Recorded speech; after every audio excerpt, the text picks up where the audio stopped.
Alrighty. So, and I'm going to share my screen with you. So, give me a moment to do that. And then we'll get into it. All right. So, I'm going to take you through a presentation. Okay. He says he's joining. Let's just say, please do.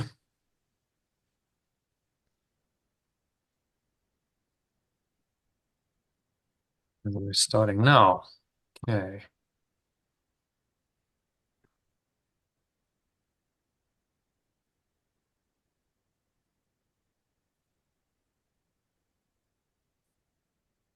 Okay.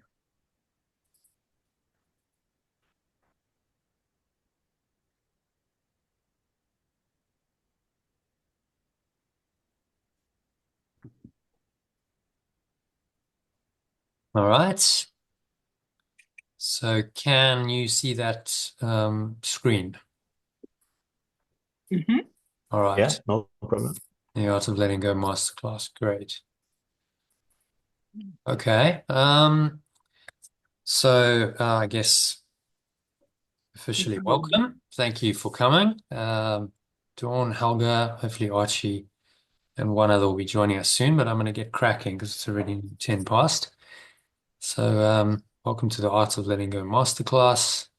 So this is about, in a nutshell, how to let go and find your flow. Um, I'll be facilitating things. If you have any questions, we can make it interactive. Feel free to ask as we go. There will be time for questions at the end. I'm recording it, so just bear in mind everything that you say will be on record. And yeah, essentially, let's have a good time together.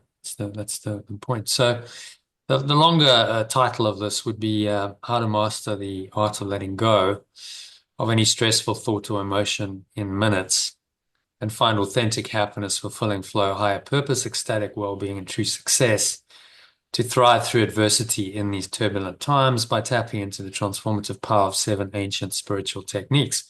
It's quite a lot there, so I'm going to unpack that for you over the next 90 minutes or so. So here are the some of the objectives and just a bit of the structure.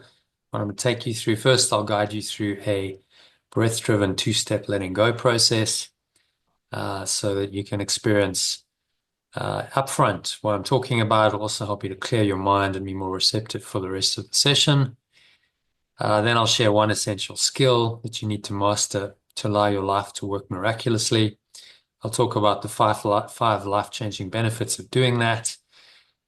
Talk about 7 stress-busting techniques to help you to master the one essential skill, how you can integrate practicing these techniques into your daily life to experience all the life-changing benefits consistently, and what I call master the art of letting go. Finally, we'll have some time for questions. Okay, and if you stay the whole course, then at the end I'll give you a gift. It's a written worksheet for a very powerful 10-step letting go process that I developed. There's also 1 hour recording to guide you through it in a meditation and explain it fully. Um, uh, one of my members uses this all the time whenever he has any issues, he works through the 10-step letting go process in writing and finds it very helpful. So that's if you stay until the very end. Just an incentive to yeah, just stay the course. So I think let's start off. Well, I'll ask why are you here today. Let's start off with a little bit of breathing, just to kind of connect into this, and that'll lead into the two-step letting go process.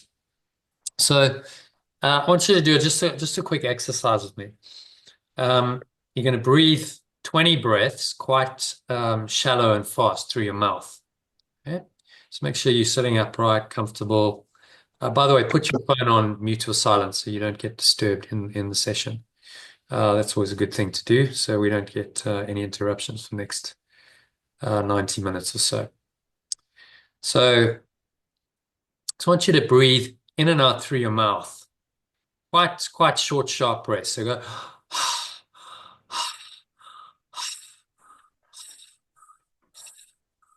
As you're doing that, just observe how you're feeling. Notice any changes in your state. What are you thinking? What are you feeling? Any changes in your body sensations? Just be aware to all of that. And just keep going until you've done 20 breaths. Should be getting there almost now. So stop when you've done 20 breaths. So how did that feel? Just share your experience of that, either of you. Helga? Yeah, it feels nice. Okay. Little bit, yeah, calming down a little bit, Okay, interesting. relaxing. And Dawn, how did you feel?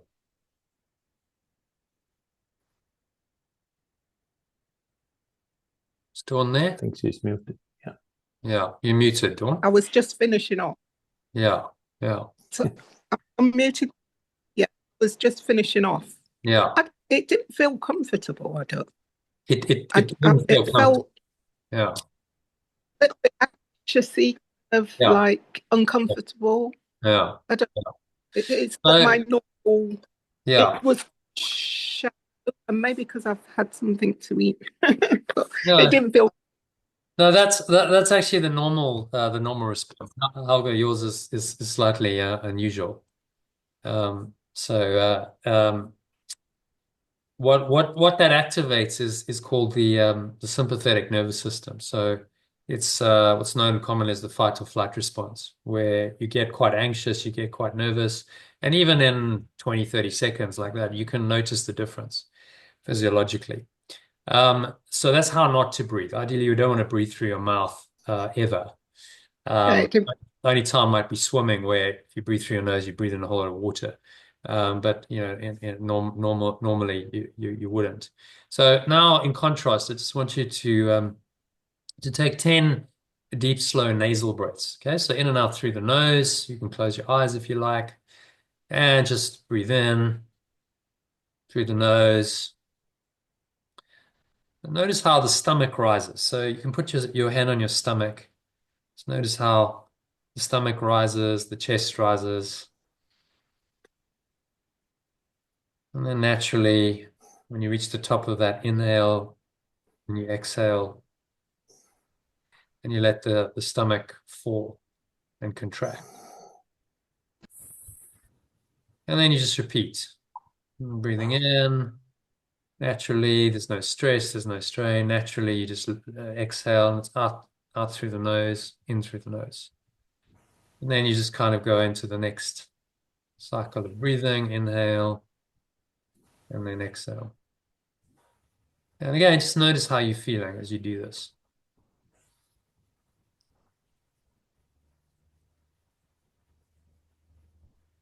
Feeling more relaxed, calmer. What's your body doing? Any thoughts going through your mind? Just notice all that. Do 10 deep breaths. And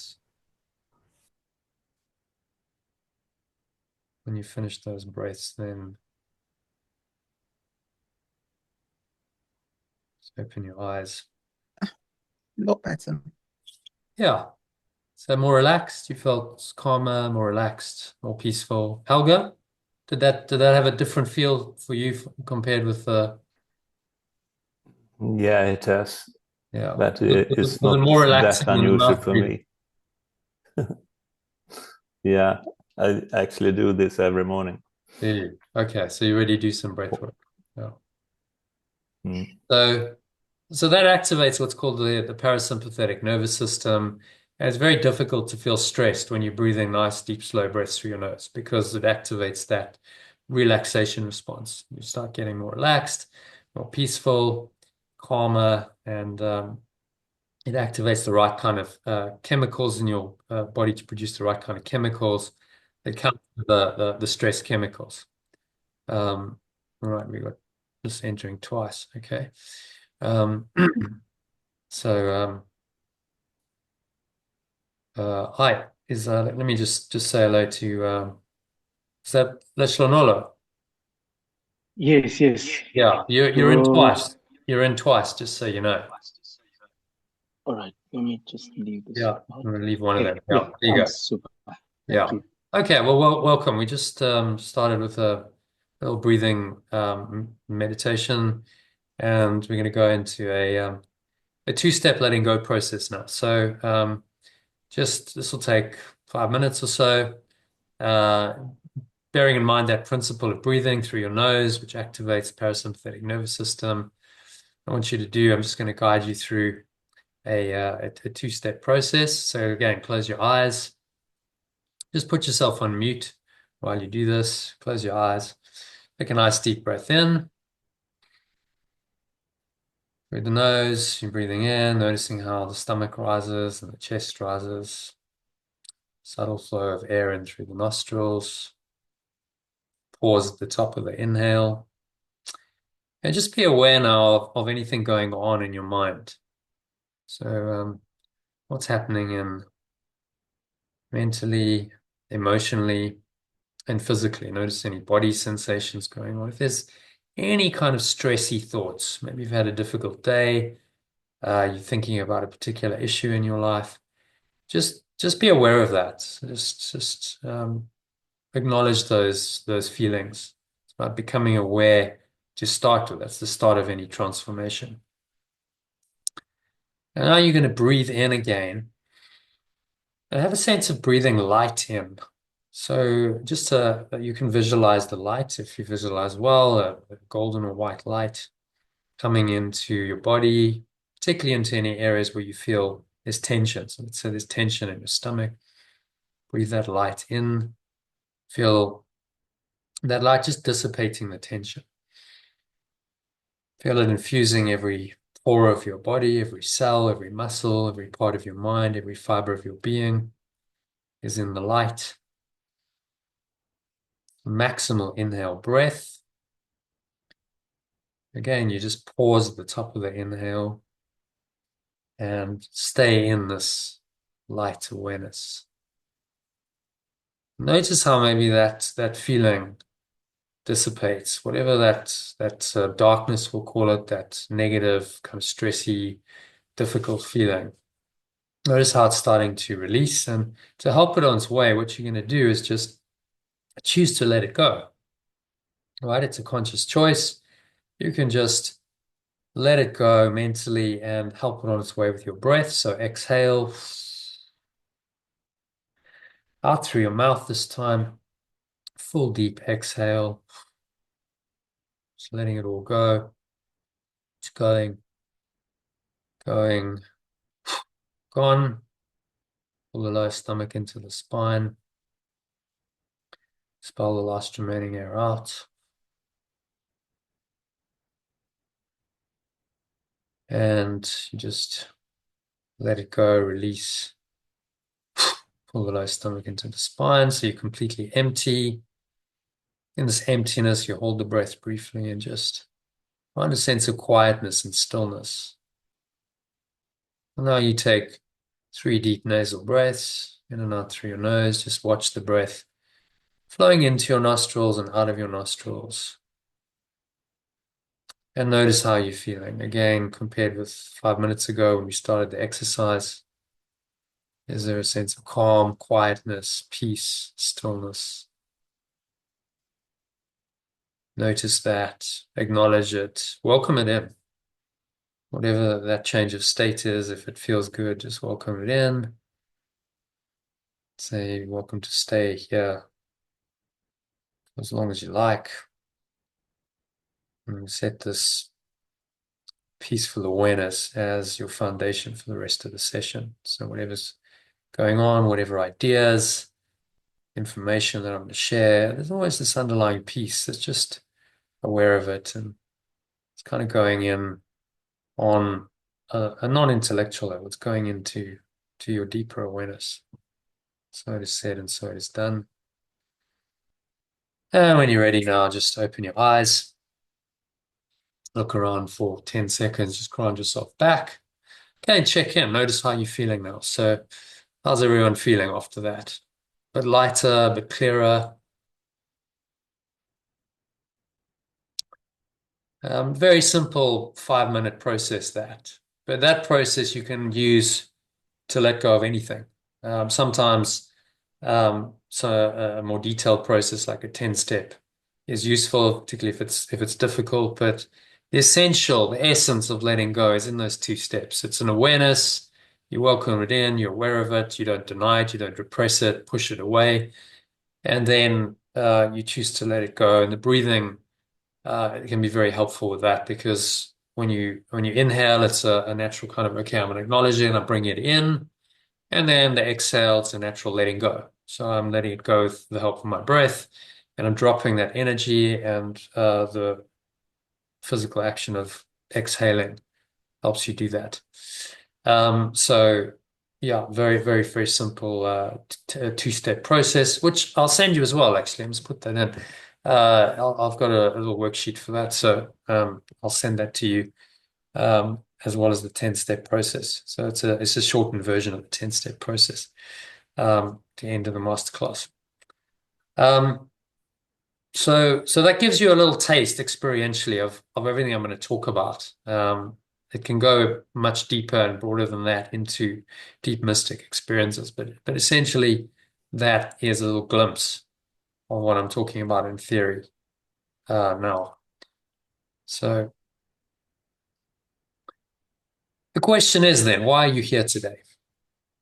You don't have to answer that. Just pause for a moment and think. Okay, so what brought me here?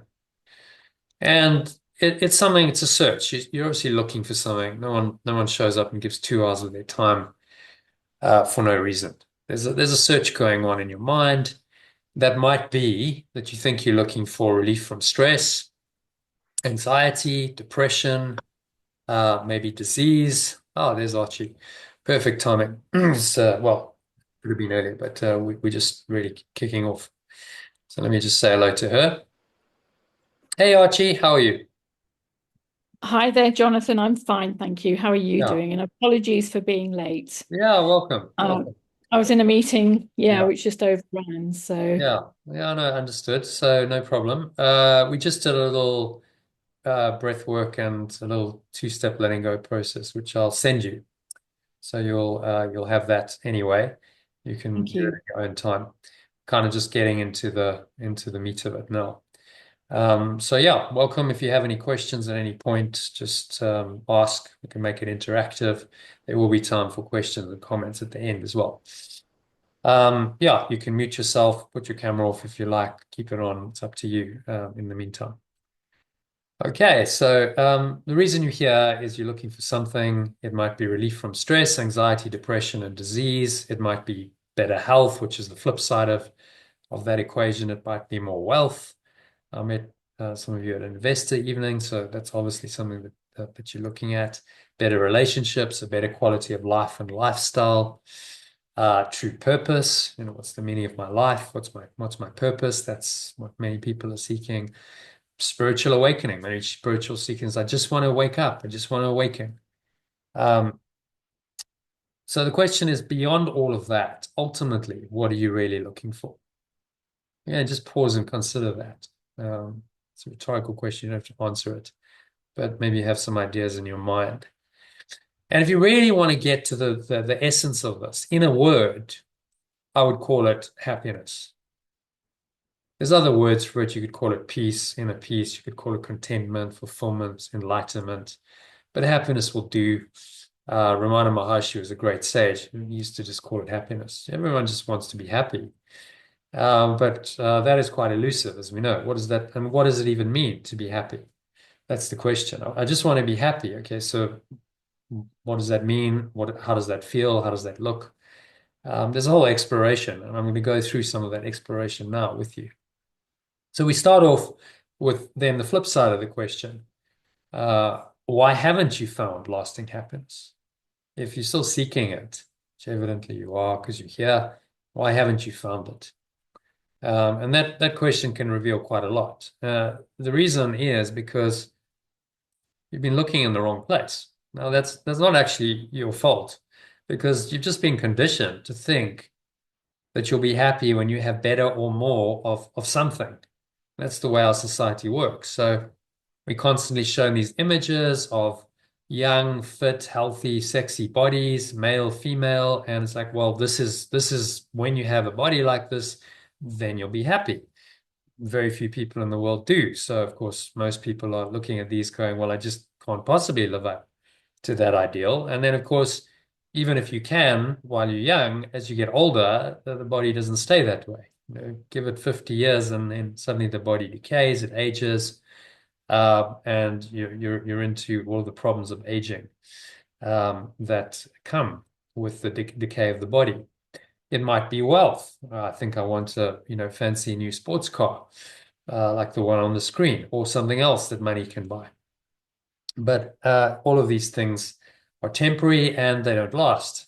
We know, the smell of a new car will get you excited for maybe a week or two, and then it kind of wears off. Even if it's a fantastic car, it just becomes part of your normal experience. Cars break down, cars go wrong, cars cost money, insurance, and so on. So none of these things brings you a lasting happiness. Maybe you think it's a house, like multi-million-dollar mansion, like that. Many celebrities have them, but they live in them in misery. Houses also need insurance. Houses burn down, so houses get sold. Not a sense of permanent happiness in identifying with a house. Maybe it's travel. Maybe it's a relationship. Traveling, these kinds of things. Well, we know what happened with COVID. Everything closed, and you just couldn't even move out of your house, never mind travel overseas. And even if you do go overseas, you go on a nice holiday. It's over in a couple of weeks. If you're lucky, you come back, and then you're back in your life. So it wasn't a permanent solution to your happiness. It was a welcome break, perhaps. I'm not saying a holiday is not a good idea, but it's not the permanent answer. Maybe it's the special relationship. Finding that Mr. or Mrs. Right that we're told exists and that you want. Your ego tells you want, but obviously relationships can turn sour, arguments, and anyone who's been on the wrong end of one of those knows that it can be very emotionally distressing. So is that the formula for permanent happiness? Relying on a relationship? I would venture not. Perhaps it's books. Many of us have read these kinds of self-improvement, self-help books, they're called. I've read many of them in my day, and they're filled with great ideas, but unless you apply them, they're pretty pointless. You can just read and read and read and not really see the wood for the trees. Just get caught up in intellectual ideas and concepts, reading and reading, but never actually applying. Maybe you like to go to courses, to seminars, webinars. There's a guy called Tony Robbins. You've probably heard of him, probably the world's leading motivational speaker, or certainly was. And he runs these big seminars. I've been to one of these in London. It's exactly like that. 4,000 people. Everyone's getting supercharged and high and going crazy. But it didn't seem that was very sustainable. And then what happens Monday morning, and you go back to your life and your problems? Often that level of motivation is fairly short-lived. It's a high over a weekend, and how much of it lasts. Maybe it's pills, drugs. People turn to that, but we know the story with that. It leads to addiction, dependency, and a lot of pain. Maybe it's psychotherapy. That can work, but many psychotherapists will take your money and you sit for hours and hours just rehashing the past and not actually moving forward. So through all of these things, there's a search. You see that you're searching for something outside of yourself. And this is what A Course in Miracles, I'll tell you more about what A Course in Miracles is as we get into the session, says about it. All mental illness is some form of external searching. That's quite profound, isn't it? All mental illness is just this form of external searching. And I've got someone with money in the background, because money is just the symbol of that external searching. It's what facilitates that external searching. We made up money because we're not content as we are, and we have all these seeming needs, desires, and money allows us to fulfill those. So we've invented money and an economy that supposedly gives us what we think we want, and we're taught to go pursue that. And that, in worldly terms, makes the world go round. It makes economies tick. But does it bring lasting happiness? Where will you actually find authentic happiness? Again, let's turn to the research. We often think we know what will make us happy, but the science shows us our minds don't always point us in the right direction. So we long for some of the things I've shown you: fame, money, or a beach body, or a new car. We expect these things will make us happier because that's what society tells us. But it's just these expectations are flat out wrong. They're totally wrong. That's what the research tells us. That's what great spiritual teachers and teachings have told us for thousands of years. So it's simply wrong. This is Dr. Laurie Santos, who is a professor of psychology at Yale University and founded a podcast called The Happiness Lab. You can check that out online if you like. Some really, really good stuff in there, actually. So looking again to some more research, the Grant study, which is a famous study that was done over 80 years. It started in the early 1940s. It's been going since then on some Harvard graduates originally, and then it was broadened to include another socioeconomic group who were not as wealthy, not as prosperous. And they studied these two groups of men, but also their families over the course of a lifetime. And what they found in the research was actually fairly simple and straightforward. As he says, straightforward 5-word conclusion of the study was that happiness is love. Full stop, end of. This was the psychiatrist who led the study for over 40 years who said that. So when you know and believe, what is the cause of unhappiness? Let's look at that again. When you know and believe you are enough, you don't need more. When you have this sense of love, which is abundance, which is saying you're enough, then you don't need more. You don't have to keep searching and craving and striving for what's outside of you. But when you feel and believe that you're not enough, you'll always want more. This was an observation by a lady called Marisa Peer, who's a British hypnotherapist.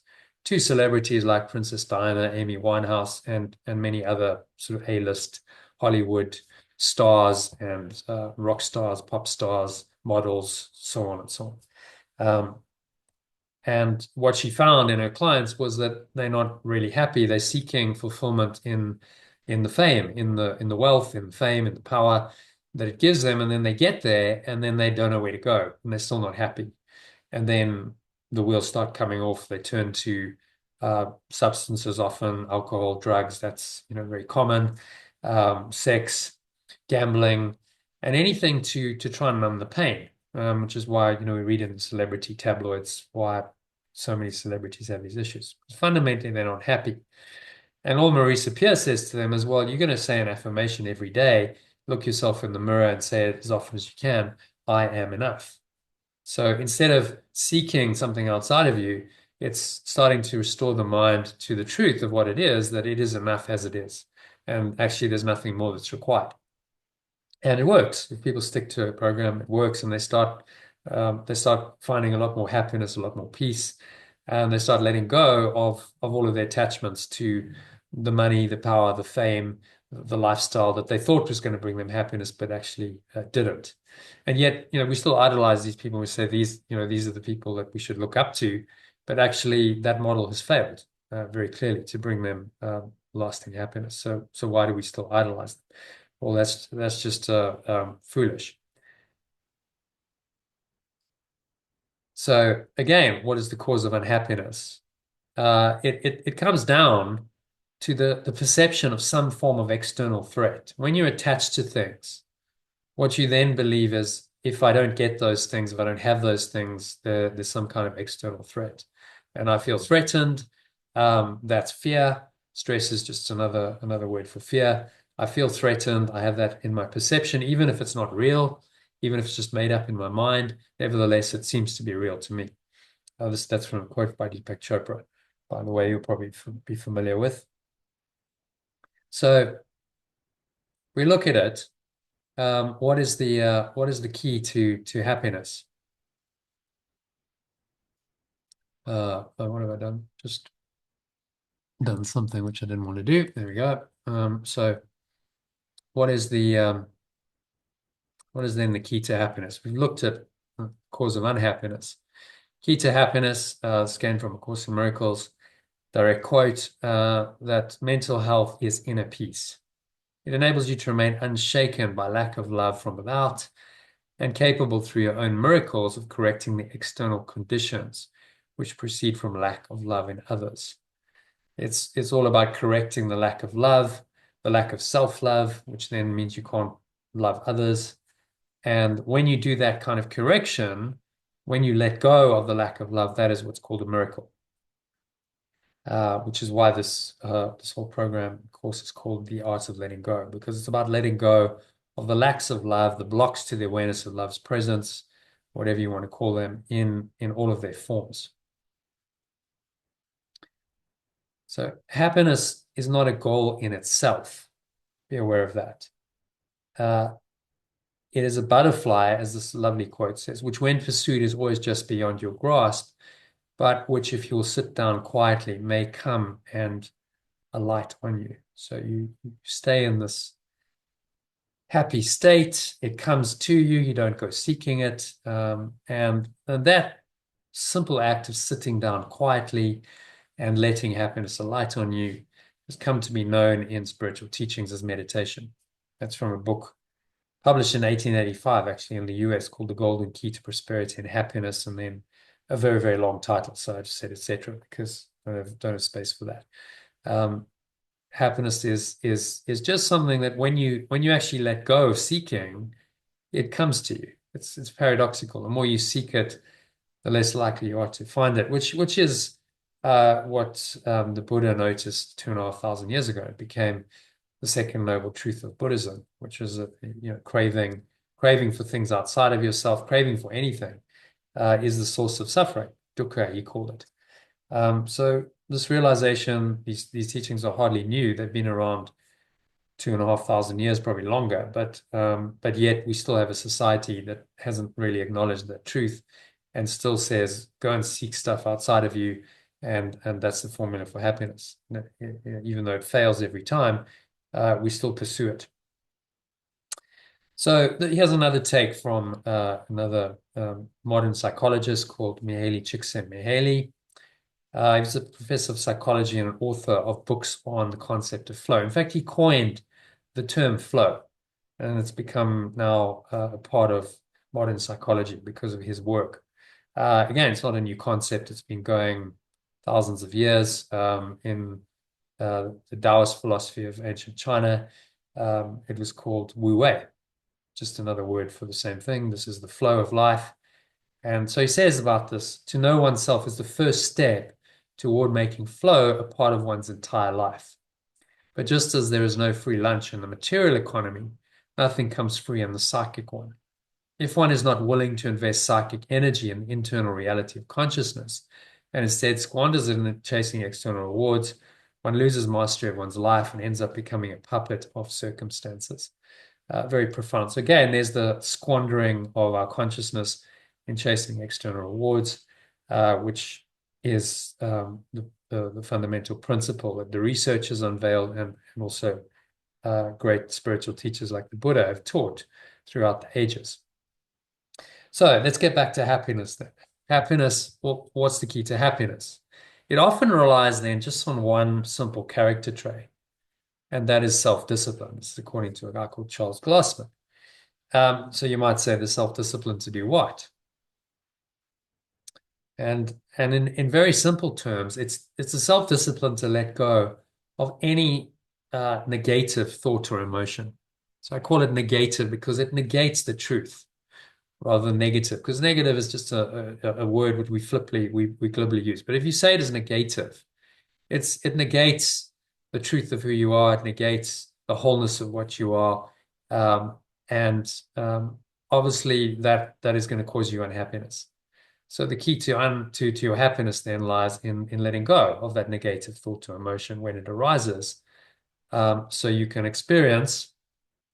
And this, by the way, is the one essential skill I promised to share with you tonight, and that is simply letting go. If you look at every great spiritual teacher and teaching, essentially what they're teaching is that It may take seemingly another form, might be in the form of breathing or meditation or other spiritual practices, but those practices are designed to help you to let go of your negative thoughts and emotions. So they all fit within this one essential skill, helping you learn what I call the art of letting go.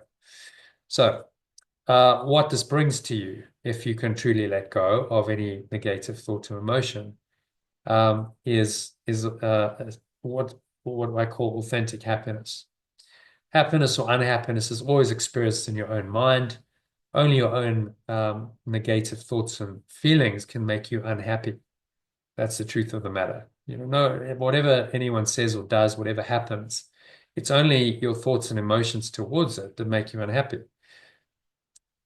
That's the truth of the matter. Unhappiness is an inside job. Someone could be very unhappy at someone doing something, and another person's not bothered, but it's the same thing they've done. What changes it for each person is their perception of it. So that's what we need to work on. Therefore, learning how to let go of your own negative thoughts and emotions must be then the key to happiness. If you can do that, if you can master that, then you have the key to happiness. And if you can't, then the external events and circumstances of life will continuously cause you negative thoughts and feelings, which will sabotage your happiness. If you can't let them go, then you remain unhappy, and there's really no hope. This is the key. This is the one essential skill. It's the thing you have to learn in all of your all of your striving, all of your learning. It's the one thing, and unfortunately it's the most overlooked. It's not something that's commonly taught. Did you get taught this at school, at university? Did your parents teach you this? Say, right, there's only one key to life, and it's this. They didn't. So we have to go on a journey of learning this, and learning it not just theoretically, because all very well I tell you this, but to actually apply it in your life is really what mastering the art of letting go is about. What happiness then leads to is the ability to flow. So if you can let go of negative thoughts and emotions quickly, it leads to a state of calm. You're poised. You're able to enjoy each moment much more than you would have otherwise been able to. It leads to positive, effective action to respond to any situation appropriately. So this is happiness in action, really. That's what I call flow. You're happy, you're peaceful, but you can actually act and you can engage in the work. Some people say, well, I can't just sit in meditation all day waiting for the butterfly of happiness to alight on me. I've got a life, I've got to do stuff. Yeah, well, of course you do. But you can do it in a state of flow, or you can do it in a state of resistance. And you'll have a much happier experience of life if you do it in a state of flow. So that's key benefit number 2. You can do it in a state of flow. Just a quick case study on this, an example. You're probably familiar with the parable, the story of Jesus and the adulteress from the Bible. It's quite a well-known story. So what's happening is Jesus is preaching in Jerusalem, and there's a crowd of people around him, and then the Pharisees and the Sadducees are always trying to trick him. Come along, they say, well, Rabbi, teacher, we found this woman in the act of adultery. Mind boggles how they did that, but so they say. And the law of Moses says that she should be stoned to death. What do you say? And what they're trying to get him to do is say, well, either yes, the law of Moses says she should be stoned to death, and then the woman's condemned to death, or no, she shouldn't be, and then they'll say he's denying the law of Moses and he should be stoned to death. Right? A trap. But it's recorded that he pauses for a bit and he just writes something in the dust. And a lot of people have wondered, well, what did he write? I think he was just scribbling, doodling to give himself time. So, okay, so I'm just going to pause here. I'm going to breathe. I'm going to give myself some time to connect with guidance, to ask for guidance. And then he comes up after 30 seconds or a minute, however long it was, and he replies. And he says one simple sentence that defuses the whole situation, which could have gone way out of proportion, could have led to someone's death. Let he who has never sinned cast the first stone. Again, recorded in the Gospel of John, very well-known saying from him. And everyone just sort of considers that, even the teachers of the law, and eventually they drop their stones, they walk away. And the woman says, well, everyone's gone. What does that mean? It means, your sins are forgiven. You're free to go.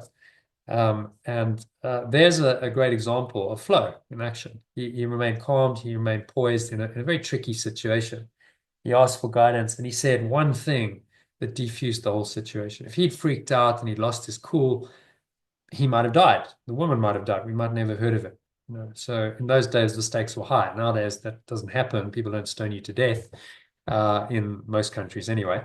But in those days, it was commonplace. So, the pressure was on, but he kept his cool admirably. So let's look at flow from Mihaly Csikszentmihalyi's perspective just once again before we move on from it. This is a brilliant quote that really teaches us what it is in a nutshell. It's when we act freely for the sake of the action itself, rather than for ulterior motives, that we learn to become more than what we thought we were. So very profound. When we act freely, just for the sake of the action itself, there's no ulterior motive. I'm not seeking, desiring anything. It's just I enjoy that. I enjoy the action. I enjoy the process of it. And there you see the image of picture of a father, I think, with his daughter just playing. Why do we play? Why do we have fun? There's no ulterior motive. It's just in the moment, it feels good. And then we learn to become more than what we thought we were. So we thought we were this separate self who needed and desired all these things to be happy. And flow teaches us, no, actually, you can just be happy right now just by being in the moment and accessing the flow.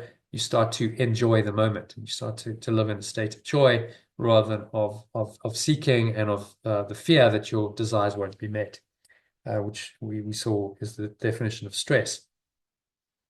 It's also the key to higher purpose and ecstatic well-being. So authentic happiness leads to this flow in every aspect of your life.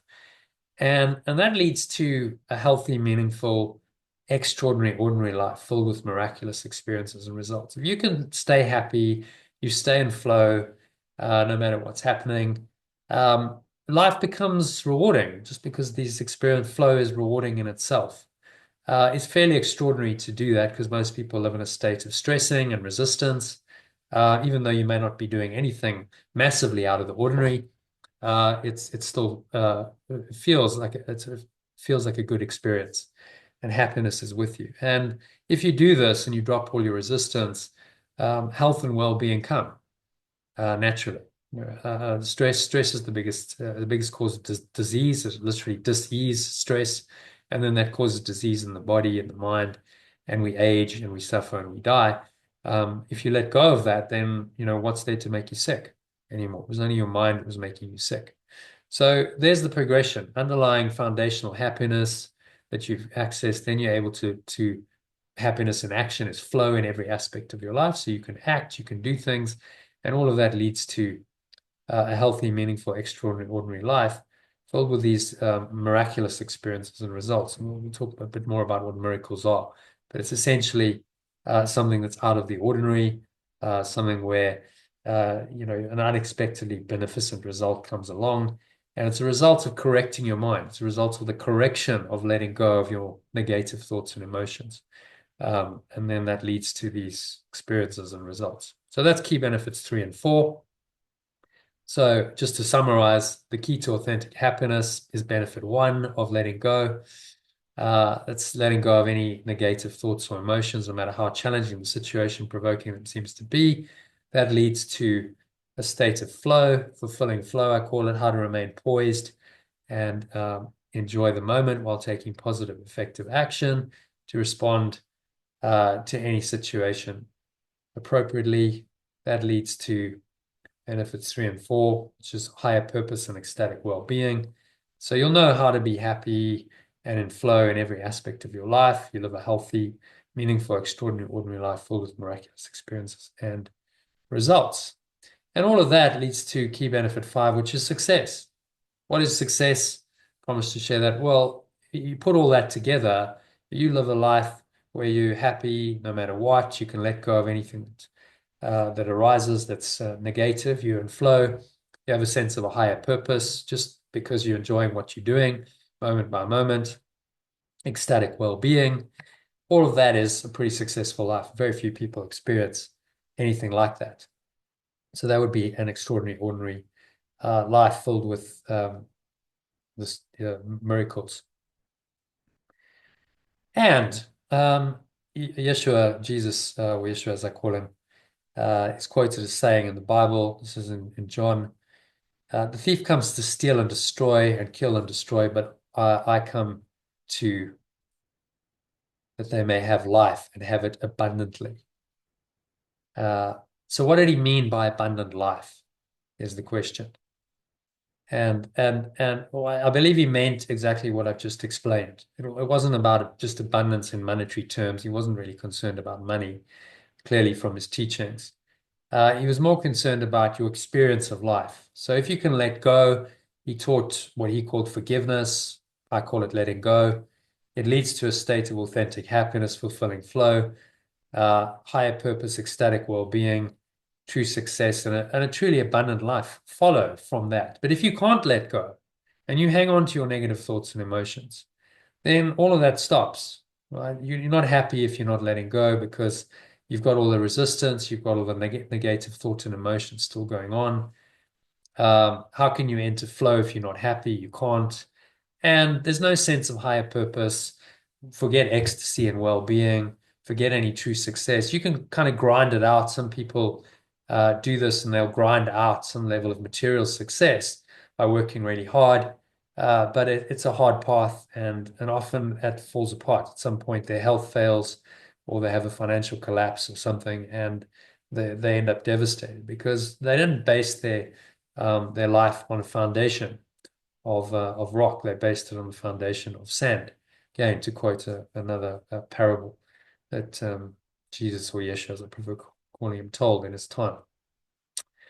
Okay, so I'm going to just pause here because that's sort of the first part of this presentation done. So just any questions, anyone? Any comments, any questions? You know, I'm just rattling on here. I just want to make sure you're all with me, and happy to continue. And yeah, time for any comments or questions. Anyone like to share anything? I've just got something, Jonathan. It's Archie. The difference between success and fulfillment. I remember something that Tony Robbins said, where he said, you know, success without fulfillment is failure. Yeah. Yeah, exactly. So you don't really feel happy or fulfilled. It's success, but it's empty success. I've got success because I achieved a material goal. I got something, I achieved something. Maybe I've made money, maybe I've achieved a career goal, however you define it. But inside, I don't feel fulfilled. I don't feel happy. And that's the case with a lot of those celebrities that I talked about earlier with Marisa Peer. That's why she has clients, because they go and they're chasing the dream, they're seeking it outside of themselves. They get there and then they go, I'm devastated now because where do I go? I was told this was going to work, and actually I'm still unhappy. Maybe I'm even unhappier than I was before I embarked on this path. So it's failed me. It hasn't worked.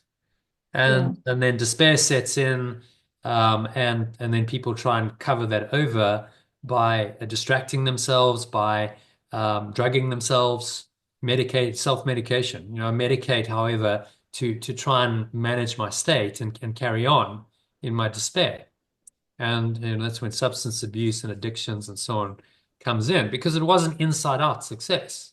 It wasn't authentic success. It wasn't coming from a state of I am enough as I am, and I know that. And if I act in a state of gratitude for that, and I allow this spirit, we'll call it, this true self, to act through me, and that does the work, that manifests, that brings the abundant life. So I'm not seeking something outside of me to make me happy. Yeah. I already am happy, and I allow Yes. that happiness to flow out from me and extend. And that's the secret. That's the absolute key to a successful life. It has to be inside out, not outside in. Yeah. The world Yeah, teaches no, us that it's got to be the other way. Mm. It says go and seek it outside of yourself, and you'll find that it's somewhere out there in whichever path, and there are many different ways that it sets up. But the truth is that none of them will work because it's all external. to you. Yeah. Yeah. So, No, I these, agree. these principles are out there, but they're still not common knowledge. Most people are still seeking something outside of themselves and trying to find happiness that way and not succeeding. And then the ego says, well, try another way. That didn't work. Try something else, or more of that, or something different. And so we end up chasing our whole lives. And this is what the Buddha noticed. You're just chasing and chasing and chasing, seeking, and you never actually find it, the truth, even if you're seeking a spiritual enlightenment. The Buddha did that for 7 years and nearly killed him. And then he realized, hang on, I'm seeking what I already have.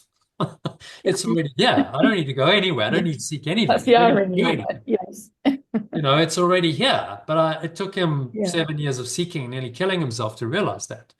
So that was the journey, right? So there's a journey to get there. We say this and the principles are simple, but to actually realize this is a process, and it's what I call a hero's journey.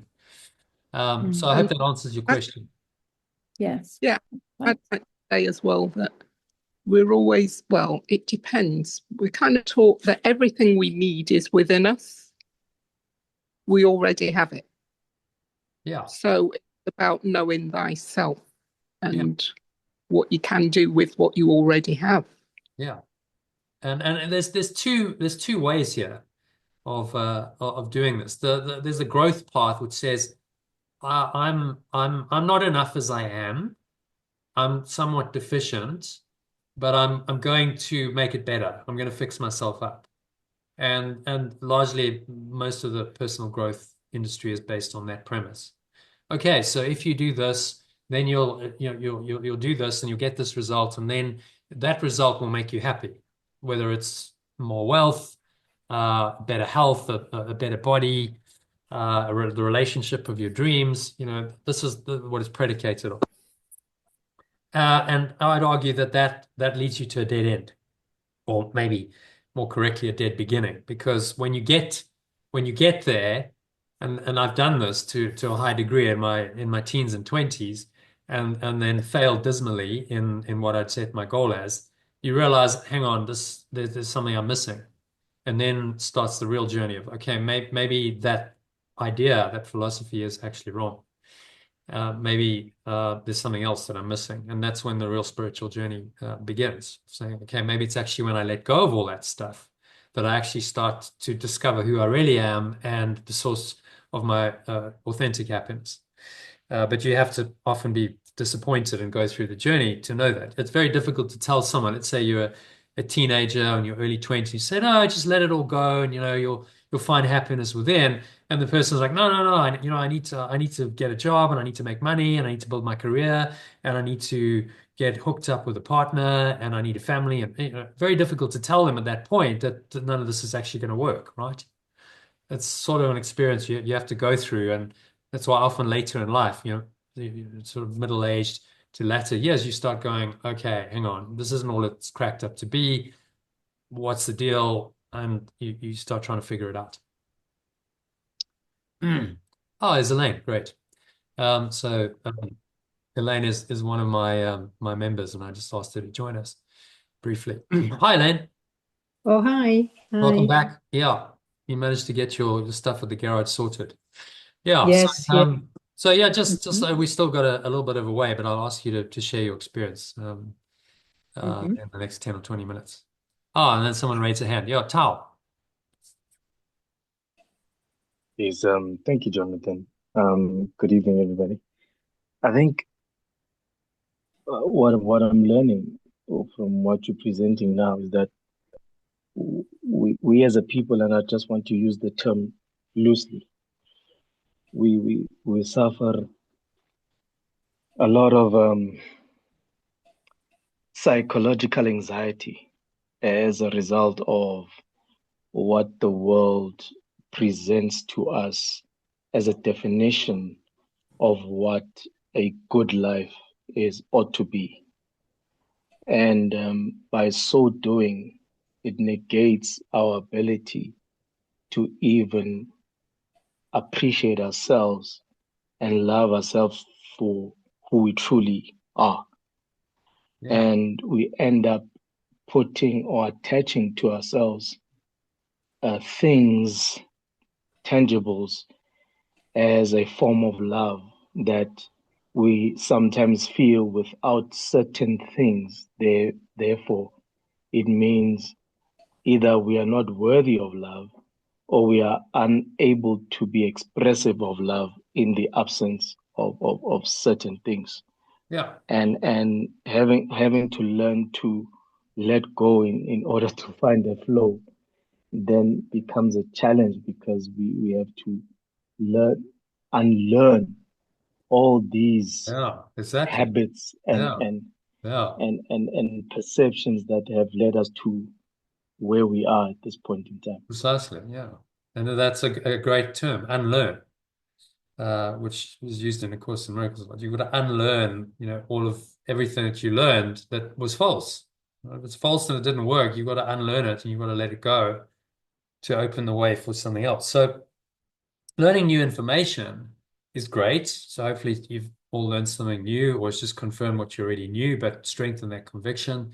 It's a necessary, but it's not a sufficient step for a transformation of mind to happen. I couldn't say at the end of the session, okay, there you go, off you go. You're sorted, right? Your life will be everything I promised, authentically happy and flowing, and you'll find your higher purpose and your true meaning in life and true success, and everything's going to be hunky-dory, because it takes a little bit more time and work generally. I'm not saying it's not possible to have instant enlightenment. It does very rarely happen. Someone just gets it and wakes up, but that's like a 1 in a million or even a billion that happens. For most people, it's more of a gradual kind of process, and so you've got to find a path, right? This is what's called the spiritual path, a way of transforming your mind. There are two ways to a true transformation of mind. The one I call the way of the cross. It's through intense pain and suffering. You're forced to go within and break through suddenly to a new level of understanding and wisdom. I think we've all done that to a point, some more so than others. You can really go through some difficult times in life, mental, emotional, sometimes physical pain, suffering, and that causes you to kind of, you're either going to break through to a new level or you're going to break down, right? So often breakdown precedes breakthrough. Sometimes people have to have nervous breakdowns. They have to go into rehab. People like Byron Katie was literally, sleeping on the floor of a rehab unit because she didn't have the self-worth to even sleep on the bed. And then suddenly she just gets it and she wakes up. Eckhart Tolle, suicidal. He's so suicidally depressed. He's like, I just can't live with myself anymore. And then suddenly that thought awakens him to something beyond that little separate self, and he wakes up. So that's one way. And it can work, but I wouldn't rely on it. I wouldn't personally choose that, because it's a hard way, and you don't know how much pain and suffering you're going to have to go through before you finally get it. So a much better way is the second way, which I'm going to propose to you as the way forward, is what I call the way of mastery. So that's through conscious, disciplined practice of spiritual ideas and techniques. You systematically, progressively grow in understanding and wisdom. And this is what all spiritual paths, spiritual practices are about. Saying you can actually do something about this. If you practice this path, these techniques, it's going to help you to start to let go of all of that false conditioning, we call it the ego, and find the true way. Find your way back to yourself, essentially, which is the hero's journey. Find the source of your true happiness and peace of mind and flow and everything else. And you can actually practice. You can, like anything else, you can train yourself to do this. So these are the principles of transformation through mastery. First of all, it's understanding and realization through your personal experience. It can't be just someone else's experience. This is a problem often with formal religions. It's Jesus' experience or Buddha's experience. It needs to become your experience. When Jesus said, I'm the way, the truth, and the life, the only way to the Father is through me, he meant follow his example, become like him, not worship him. It does require then your active willingness and disciplined effort. You got to put some effort into it. This is probably the only thing really that you're here to do. We put so much effort and time into other things. Why not into this? Doing key spiritual practices, therefore, regularly is essential. so that you build this. It's systematic, it's progressive. You don't sort of do meditation one day and then you forget to do it for a week. It's every day progressive, just like you would brush your teeth, just like you exercise, just like you eat healthy food. It's the same thing. A regular spiritual practice is essential, and that can be facilitated greatly by another person or group who help to raise the initiate's consciousness. So I'm using spiritual language here. If you go on a path of spiritual awakening, you'd be called an initiate in many spiritual teachings. And it happens by a transmission of positive energy and holding that person accountable for their actions. So that the group helps them hold them to a higher standard and say, okay, your old ways of thinking, behaving aren't really okay. You've got to let those go, and you're going to raise yourself up to a new standard. And that works. That's why people go into monasteries and ashrams and so on, because you enter that field of consciousness. Immersion in these key spiritual practices and this positive field of consciousness greatly accelerates it. The beauty of the field idea is it's not physical, it's not local. You don't have to physically be with people.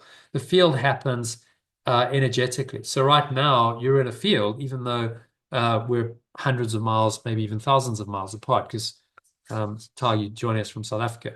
So it doesn't matter. You're in a field of consciousness, and if you enter the field, it can greatly accelerate your transformation. So those are the principles. Now, I promised to teach you 7 key spiritual practices. Here they go. Here we are. Number 1 is breathwork techniques. We did a little bit of that already at the beginning. Tal and Archie, you missed that, but I'll send you both the recordings. You catch up with it, as well as a worksheet on that, so that you can do it in your own time, and a guided meditation. Actually, why not? I've got a guided 10-minute meditation on the 2-step letting go process. So that kind of then breathwork very much leads into a kind of meditation, and I call it multi-dimensional meditation, because you're meditating using different modalities, different techniques. So there's breath work, there's observing the body, which is vipassana, there's using mantras, there's breath watching. In one of the meditations, I use touching, touch toning with the voice, breathing, color visualization. So there's many different ways of meditating, and I expose you to a number of them so that you can choose. So which one of these is going to work, or maybe several of them work. Just what's in brackets here, I didn't mention this in the beginning, was that these are related to the 8 limbs of yoga. So if you're familiar with the yogic path, they have these 8 limbs. This is probably the most ancient system of spiritual awakening, transformation in the world, written down by Patanjali almost two millennia ago. And he was one of the first people to formalize a system of transformation. So he talks about pranayama, that's breath control, asana, which is your postures, pratyahara, which is withdrawal from the world, withdrawing the senses from the world. So breath work does all of that. Meditation does all of those first 3, plus what's called dharana and dhyana. So there's a kind of a focus kind of meditation, which is dharana. So maybe you focus on a mantra or a candle flame or something like that, or the breath. And dhyana is a more kind of dropping into spacious awareness kind of meditation, where the focus on one thing dissipates, and you just end up in this very peaceful space of non-thinking, no thought. But it usually progresses from dharana. You don't just get there straight away. It starts with a more focused kind of meditation. Then forgiveness, as Jesus called it, or letting go, as I call it, it's the process of letting go mentally and emotionally of thoughts and emotions that are not working for you. Again, in the yogic teachings, they have yama, niyama. Those are the foundation of yoga. Those are the observances and the abstentions. So it's things like, well, don't drink, don't smoke, don't take intoxicants. Fasting would be a positive spiritual practice, but again, you're letting go of eating. Let's say meat would be another one, and so on. So these kinds of practices that help you to maintain a disciplined, clean lifestyle. Where yama and niyama come in. So there's a level of letting go there, because often you've got to let go of some bad habits. And then pratyahara is a withdrawal of the senses. You're saying, okay, I'm withdrawing my mind, my sense perceptions from the world. Group discussions. So in niyama, there's a branch of that called svadhyaya, which talks about intellectual discussion, understanding concepts and ideas, and we do that just like we're doing now in group discussion sessions, and that facilitates it. Reading or listening to spiritual texts, so you do that on your own. But again, you can listen to discussion sessions, both live and recorded, to help you to understand. That's another thing that the yogic path would classify as svadhyaya under the niyama branch of yoga. And then fasting and abstinence, so that's yamas and niyamas.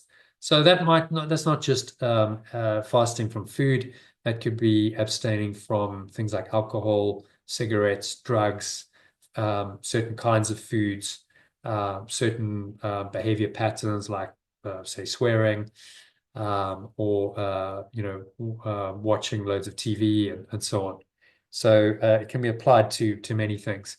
And then finally, an end of day reflection, which incorporates asana. So there's a posture, there's some breathing, there's a withdrawal of the senses, pratyahara, and dharana is a kind of focused, kind of contemplative meditation. So you focus on a few questions, you answer them in your mind, and that takes you into quite a focused kind of state before bed, which prepares you nicely for a deep sleep. So there's the outline of the 7 key spiritual practices that I recommend, and that all leads to the 8th limb of yoga, which is called enlightenment or samadhi in yoga, where you can go into a state of just pure being, thoughts subside, and you rest in the spacious awareness. So the dhyana leads to samadhi eventually. Very high state of mind. For most of us, that's not immediately attainable. We're not just going to go into samadhi straight away, but we work at it, and it's a process. And when the time is right, these states can happen, but your mind needs to be prepared for it. And you can do that preparation through the spiritual practices, which is why they recommend it in paths like yoga and other teachings. They always have any authentic teaching has a spiritual practice attached to it. Okay, so where does this leave us? I've given you some ideas. I've given you a path to actually experiencing and mastering the art of letting go and experiencing happiness, peace, flow, true purpose, higher purpose in your life, ecstatic well-being, and true success. So how do you achieve it? Well, I'm going to share this with you because it is an option. You don't have to do this. There are many ways, but I'm about to start a 6-week mind and life transformation process. It begins this Sunday. It's based on the way of mastery, yoga, and immersion learning. These principles I've just talked about incorporates these 7 key spiritual practices. It draws on the 7 limbs of yoga. These key spiritual practices include live and recorded daily online meditations and discussion sessions, a 1-week breathwork course, self-study, and solo meditation. So it's all incorporated into the course and presented in a way that makes it easy for you to do. The goal is to help you to learn to let go of fearful, stressful thoughts and emotions whenever they arise. So you can start consistently experiencing. And these are the benefits, which I've been through with you already, but I'll summarize them again. At the end of the course, you'll know how to let go of any negative thoughts or emotions, no matter how challenging the situation provoking them appears to be, and make a choice to be happy instead. It doesn't mean you'll always do that, or it'll necessarily always be easy, but you'll certainly know how to do that. And if you know how to do it, sooner or later, the right part of your mind will say, maybe you should do it. So that's benefit number 1. A little case study on that. So someone who did the first course I ever ran, a guy called Phil van den Heever from South Africa. He's the older one, by the way, in the picture. Said this about his experience. I learned more about the course. He's talking about A Course in Miracles, which is its foundation, is the Art of Letting Go course's foundation, the last 6 weeks and the last 27 years of studying it. And the key benefit that he mentioned from the course, because I asked him, and the feedback was learning how to forgive truly. He said, I really learned how to forgive truly after 27 years. What does true forgiveness really mean? It means you can let go of any negative thought or emotion quickly and easily. That's what true forgiveness means. So when you forgive someone else, you're actually just letting go of your own negative thoughts and emotions towards them. And that is seemingly obvious, but it took me a long time to realize that. And that is the absolute key to forgiveness and letting go. Letting go is the same as forgiveness, which is why I used that name. He had a major experience. He sent me this email at the end of the course where he just realized that, he'd been holding a grievance towards his parents his whole life. He describes it here. Even though his parents were actually really good to him, he realized in this moment at the end of the course that he'd been unfair and ungrateful his entire life. He was then 80, I think. Never acknowledging just how fortunate my life was. But then that I had a catharsis, I broke down, much as I described someone else's catharsis during the course, sobbed my heart out. And in that long moment, I was able to forgive myself. In other words, he let go of that unfairness, that sense of having a grievance against his parents, and he asked them for their forgiveness. I've been carrying this baggage around all my life at a huge cost. So he dropped it, in other words, and he did that after a holotropic breathing session, which is one of the most powerful breathing techniques that you'll learn in the course. A couple of other people related to the letting go idea and finding authentic happiness. Debbie Fox, who was a Course in Miracles teacher, helped her to see her subconscious patterns that stopped her from doing things in her life that are good for her, like yoga, meditating, etc. That revelation has been huge. I'm very grateful. And another lady called Chichi just said, well, it makes forgiveness seem so simple. That's one of the best compliments I've ever got, actually, because most people don't understand forgiveness. So if you can think that it's simple, it's really just about letting go of your negative thoughts and emotions, then much more likely that you'll get it right. If you don't even understand what it is, then how can you practice it? So a little bit more about the course, because I've mentioned it a few times here. Phil mentioned it, so I thought it's a good time to talk about the book, because it's really the foundation of the Art of Letting Go course. So it's a big blue book, 1,300 odd pages. You might have come across it. It's quite well known in spiritual circles. Has anyone, let me just pause here. Has anyone actually read the course or studied it at all or come across it? I've actually got the book, Jonathan, Yeah. but I haven't studied it. Yeah, that's common, by the way. I think probably 90% of the books ever sold sit on bookshelves gathering dust because it's quite intimidating. It's just okay, there's this big thick volume, and I don't. Maybe I start. Have you looked at it? Did you open it and read Oh it? yeah, I've opened it. Yes. You opened Yeah. it, and then you find the language is not easy. Some of the concepts, like, whoa, okay, so what is this? And then a lot of people just go, no, this is too much for me right now.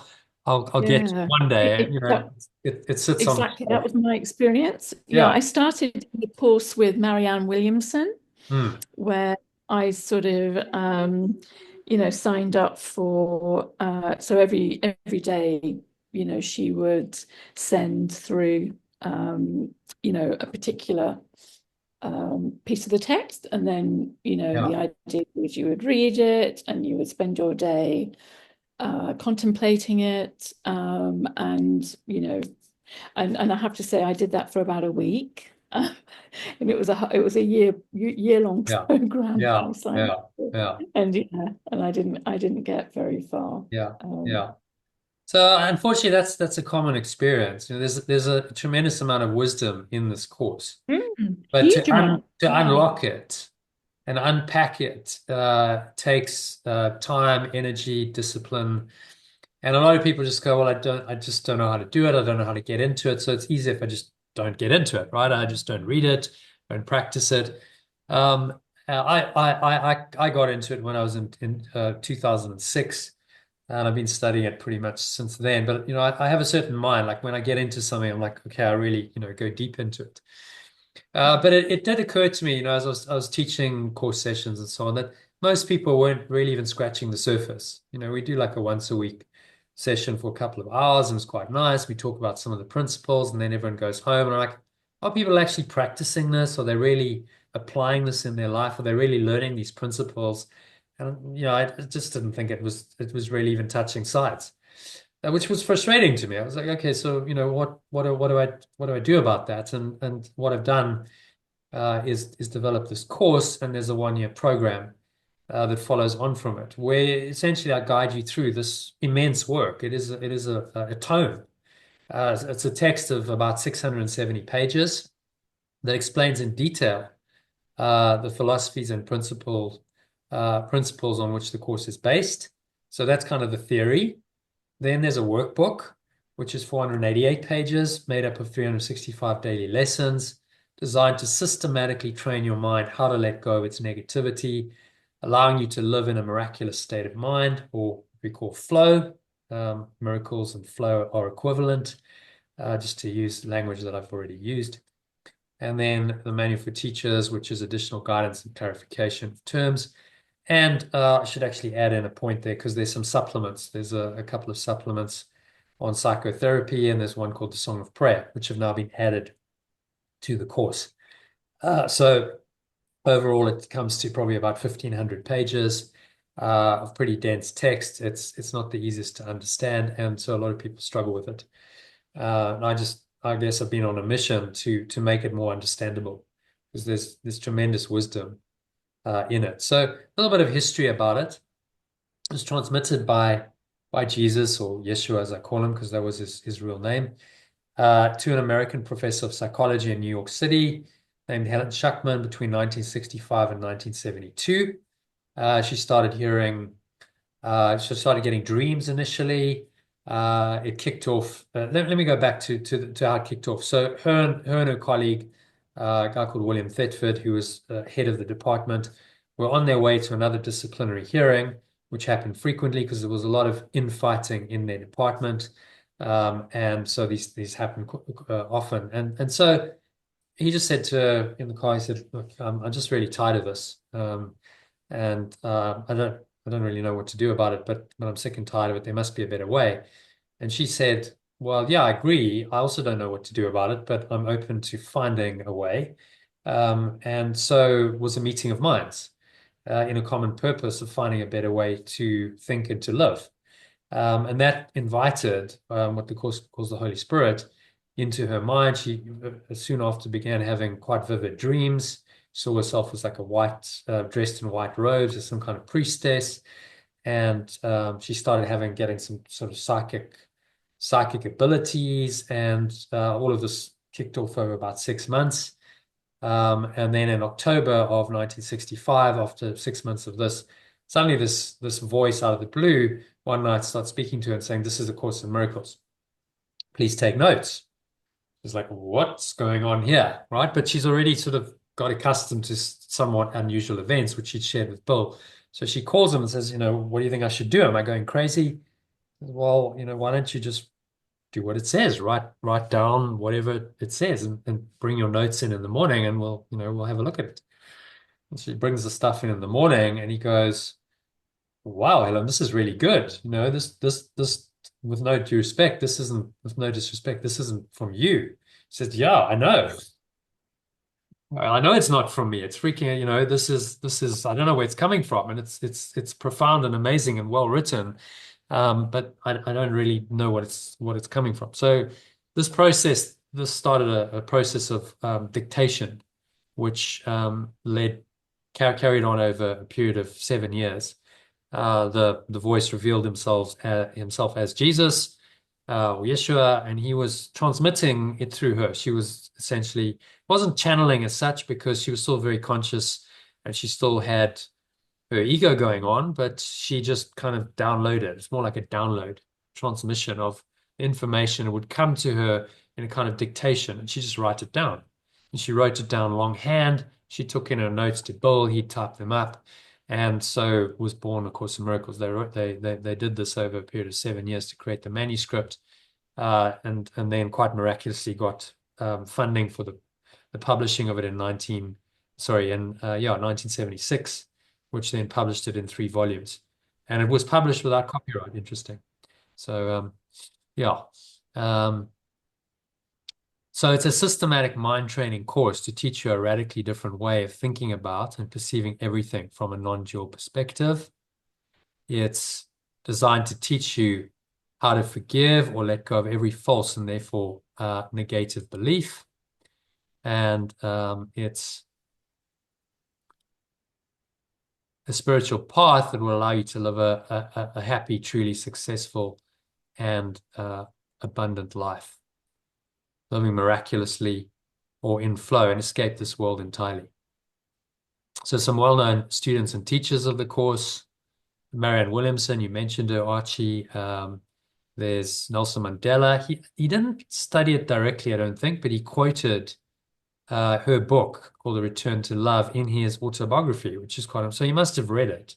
So the ideas influenced him. Oprah Winfrey met Marianne and became one of her students. Deepak Chopra, you saw that quote from him, very much like coming from A Course in Miracles. Wayne Dyer, in his last 15 years of life, really got into the course. Eckhart Tolle, you can see some videos where he sits on stage and he's reading from the course. And there's myself. I've been putting myself in great company there, but I just thought it's an opportunity to talk about myself a bit. Who am I? Just give you a bit of background, so I'll do that very quickly. This isn't who I really am in truth, because that's beyond words, but started off life as a professional squash player. I decided I wanted to, this is my ego god, I wanted to be champion squash player after going to university. I set my sights on it. I did everything I could to achieve it. And at the age of 29, I realized that I'd failed dismally and I wasn't going to achieve it.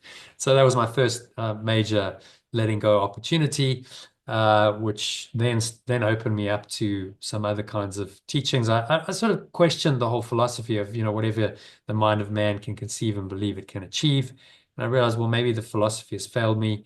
And I started opening up to another way of thinking. And then I started reading books by the likes of Eckhart Tolle, Power of Now, Life and Teachings of the Masters of the Far East, and the Urantia book, and Neil Donald Walsh's books, Conversation with God books, and anything else I could lay my hands on, pretty much, until eventually in 2006, I got to the course. In the meantime, I'd started a business called LifeBuild, which you can see as I still have, which was really about helping people live a better life.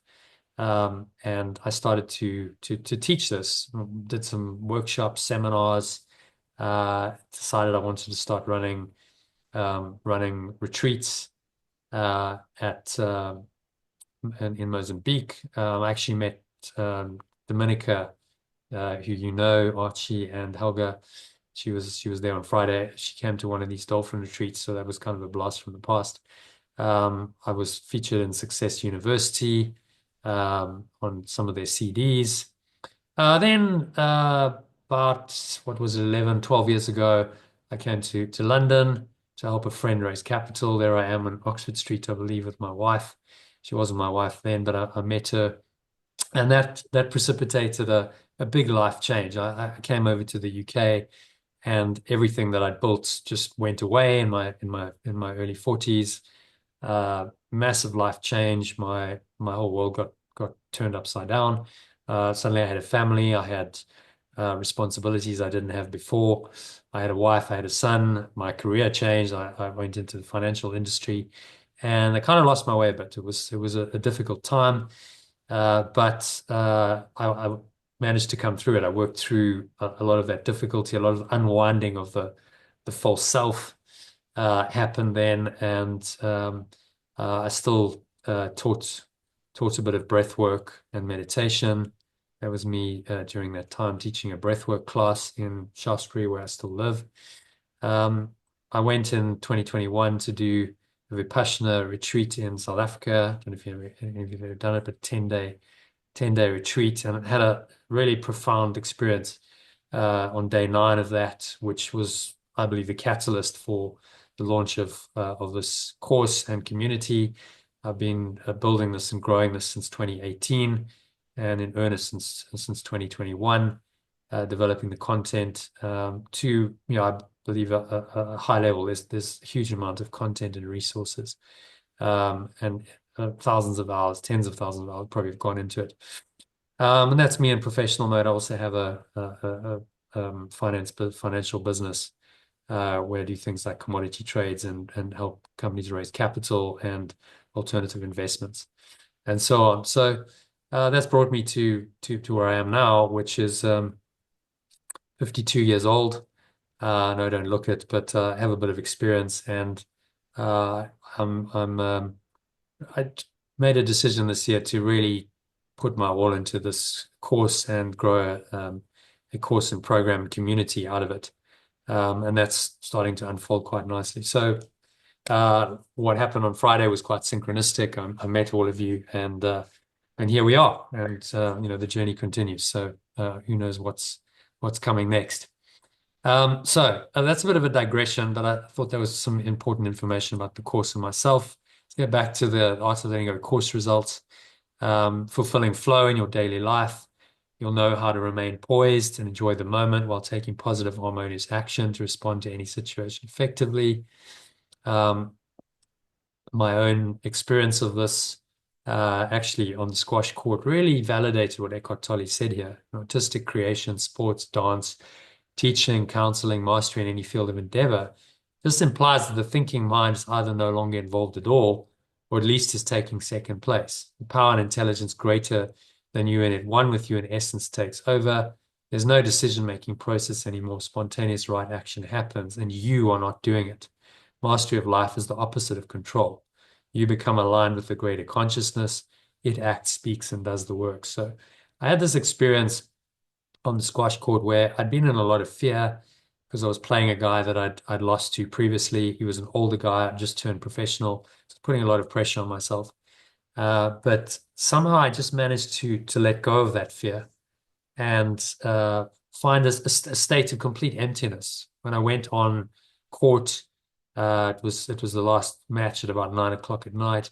I just emptied my mind, and I just practiced that for the last 3 hours, and I went on, and it just happened. It was actually a spiritual experience on the squash court, and exactly what Eckhart Tolle describes here happened. And I suppose that was my first probably authentic spiritual experience. It's like, that was just amazing. It was liberation from all of that fear and all of that attempt by my ego mind to control. And I played amazingly. I beat the guy easily. But that wasn't really what it was about. It was more about the experience. I felt liberated. And that actually changed my whole career because I never went back into that same level of fear. And for months after that, I kind of kept in this flow. And so it opened my mind to this higher possibility. What is possible if you get your mind in the right place? And probably opened my mind to what subsequently became a spiritual journey. Higher purpose. So you'll start experiencing more happiness and flow in every aspect of your life. You'll find higher purpose and meaning in all your daily activities. So this was experience of a guy called Wim Krubenau, who did one of the early courses that I ran. So he shared this on our Facebook group at that point, I think. Experienced a severe ego attack. Even though it was an illusion, the ego is suspicious at best and vicious at worst. So he was playing a social tennis match, but he wanted to win. So he got very upset with himself because he wasn't playing very well. Very irritated. If anyone's ever played sport and this has happened to you, you'll know exactly what he means. And he just went out of flow. He tried to force the points. He made mistakes. It was all in all a very unpleasant experience. So he says, I should have just taken a few deep breaths to get some perspective and kind of let it go. But in the moment, he got caught up in it, in thoughts about winning and the importance of performing well. And, he says, I struggle with my temper at times. Ego knows how to push my buttons, but this I think he meant hasn't happened in a long time. And then he says, in reflection, there will be defeats along the way on my journey, but I mustn't harbor guilt. Must forgive the circumstances and stay in the present. So then we did a session on it. We discussed it. I shared the experience I've just shared with you on the squash court. I taught him some breathing techniques, and he applied it to his credit, and his experience totally transformed. The next week, he played the same guy, same situation, but he was in a different frame of mind. He breathed. He let go of the outcome. He entered a state of flow. He experienced peace. He played much better. He aimed just to take a set, but he actually beat him in 3 sets, which he'd never done before. You realize, here's the thing. Remember what flow is about. It's about becoming more than you thought you were. He realized something very important, that it wasn't about competition and winning. It was really about the experience. He was in flow. He really enjoyed it. He was at peace. He experienced God's pleasure in him that day. And he also learned that he can choose to let go of anger, which doesn't work, and be at peace instead. Ecstatic well-being. So that's starting to experience more happiness, flow, and even moments of bliss, which are unusual, but it can happen in what becomes an extraordinarily ordinary life. Okay? An extraordinary ordinary life, I call it, while being an example to others.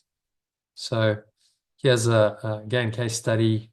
A lady called Hazel who did the course. We did an exercise, which was a group exercise. She was partnered with a lady called Bali, and she experienced a feeling of expanding energy radiating from her heart center, which she'd never experienced before. The energy felt like pure love, which was exhilarating to the point of me being wide awake all night. What a stunning experience. It will stay with me for the rest of my life. So if this keeps you awake, disclaimer, apologize, but it was probably the best night of her life. So she was quite happy. And that was pretty life-changing for her. So if you look at wrapping all that together, I would call this true success or an abundant, resilient life. So it's about happiness and flow in every aspect of your life, living an extraordinary, ordinary, meaningful, truly successful and abundant life filled with miraculous experiences and results, no matter what the challenges that you face. Because this isn't saying you're never going to have challenges. I mean, that would be totally unrealistic. It's saying when you face the challenges, you'll come through them in the best way possible. You'll come through them. You'll be able to maintain your poise. You'll be able to maintain your flow. You'll be able to stay happy even in the face of the challenges. Not always necessarily 100% of the time, but you can let go of whatever those challenges are. And that makes you extraordinarily resilient. One of the sort of buzzwords now in the personal growth industry is resilience. There's nothing will make you more resilient than the ability to let go of any negative thought and emotion as it arises, end of. And there's nothing that will bring you the same kind of success and abundance, that a truly abundant life, as Yeshua called it. And so he talks about in this passage again from the Bible, Matthew, everyone then who hears these words of mine and does them will be like a wise man who built his house on the rock. One of his best known parables. The rain fell, the floods came, the winds blew and beat on that house, but it didn't fall because it had been founded on the rock. So he's talking about, the winds and the rain and the floods are symbols for adversity in this world. When stuff happens, when shit happens, as can happen in the world, then how do you respond? We just had COVID not too long ago. There was a lot of adversity worldwide. How did people respond? Some people responded very badly. Some went within and they found a strength that they didn't know they had. Everyone who hears these words of mine, he says, and does not do them will be like a foolish man who built his house on the sand. And the rain fell, the winds came, the winds blew and beat against that house, and it fell. Great was the fall of it. So he's talking about adversity. He's talking about how do you handle that adversity from a foundation of spiritual truth, of knowing who you are, or the house on the sand is you don't listen to these words. You do your own thing. You think that the ego is going to help you. And when the adversity comes, then the house falls. The ego can't withstand that kind of adversity and collapses. And then often, some kind of collapse maybe precipitates a breakthrough into a higher awareness. But as I said, there's a better way of doing it. We're going for the way of mastery here rather than the way of the cross. So this was another case study, my final one. A lady called Robin did the course. This was actually the first one I ran, I believe, that she did. So it was still in its infancy, but she said totally satisfied, extremely helpful in helping her to let go of negative thoughts, emotions. And her overall take on it was that she has peace, less anxiety, started sleeping better. She was on painkillers before for a neck, but that just went away. The stress headaches disappeared, better relations with her children, not as frightened or worried. Pretty transformational, pretty life-changing, going into what we call, truly successful, abundant life. So I was going to share Robin's take on it, but actually we have Elaine. Are you still there? Um, yeah, Elaine's still there. So I'll ask Elaine to share instead. It's just because much better to do it live. So Elaine's been she's done the course twice. She's done the ongoing program for a couple of years now. She's my best student, shows up three or four times a week. Elaine, maybe you can just share a little bit of your experience of Oh, yes, certainly. over the last couple of years of doing the course and the program. Yeah. Yes, well, I was it was recommended by Sally and Jackie, so I just gave it a try and did the 6-week Art of Letting Go course. That was challenging because you had to confront your shadows. You don't realize what shadows you have. So, and I'm quite a shy person, so that was good because it really brought that to the surface and to help me release it. So, but it was a process, there's no doubt. And so I continued to start doing the course, and we started off with the lessons. And what I liked about it was the book itself is very difficult to understand. A little bit like sort of like the Bible, I felt. So I found the translation was excellent, to be honest with you. And this is why Well, I've been going. let me come in here because what I've done is actually translated the whole book into an alternative language so that it's easier to understand. So some of the key terms like God and Christ and Holy Spirit, Christian terms that isn't for everyone. Some people don't mind, but some people are like, no, that language doesn't really work for me. I have maybe some negative associations with Christianity from my past, my upbringing, and so on. Change the language, which is what I've done. So over the last 3-4 years, that's been an ongoing task as I've delivered the program over a year. I've been iterating and doing these translations, summarizing each lesson, summarizing each section of the text. So it's in a summary form as well.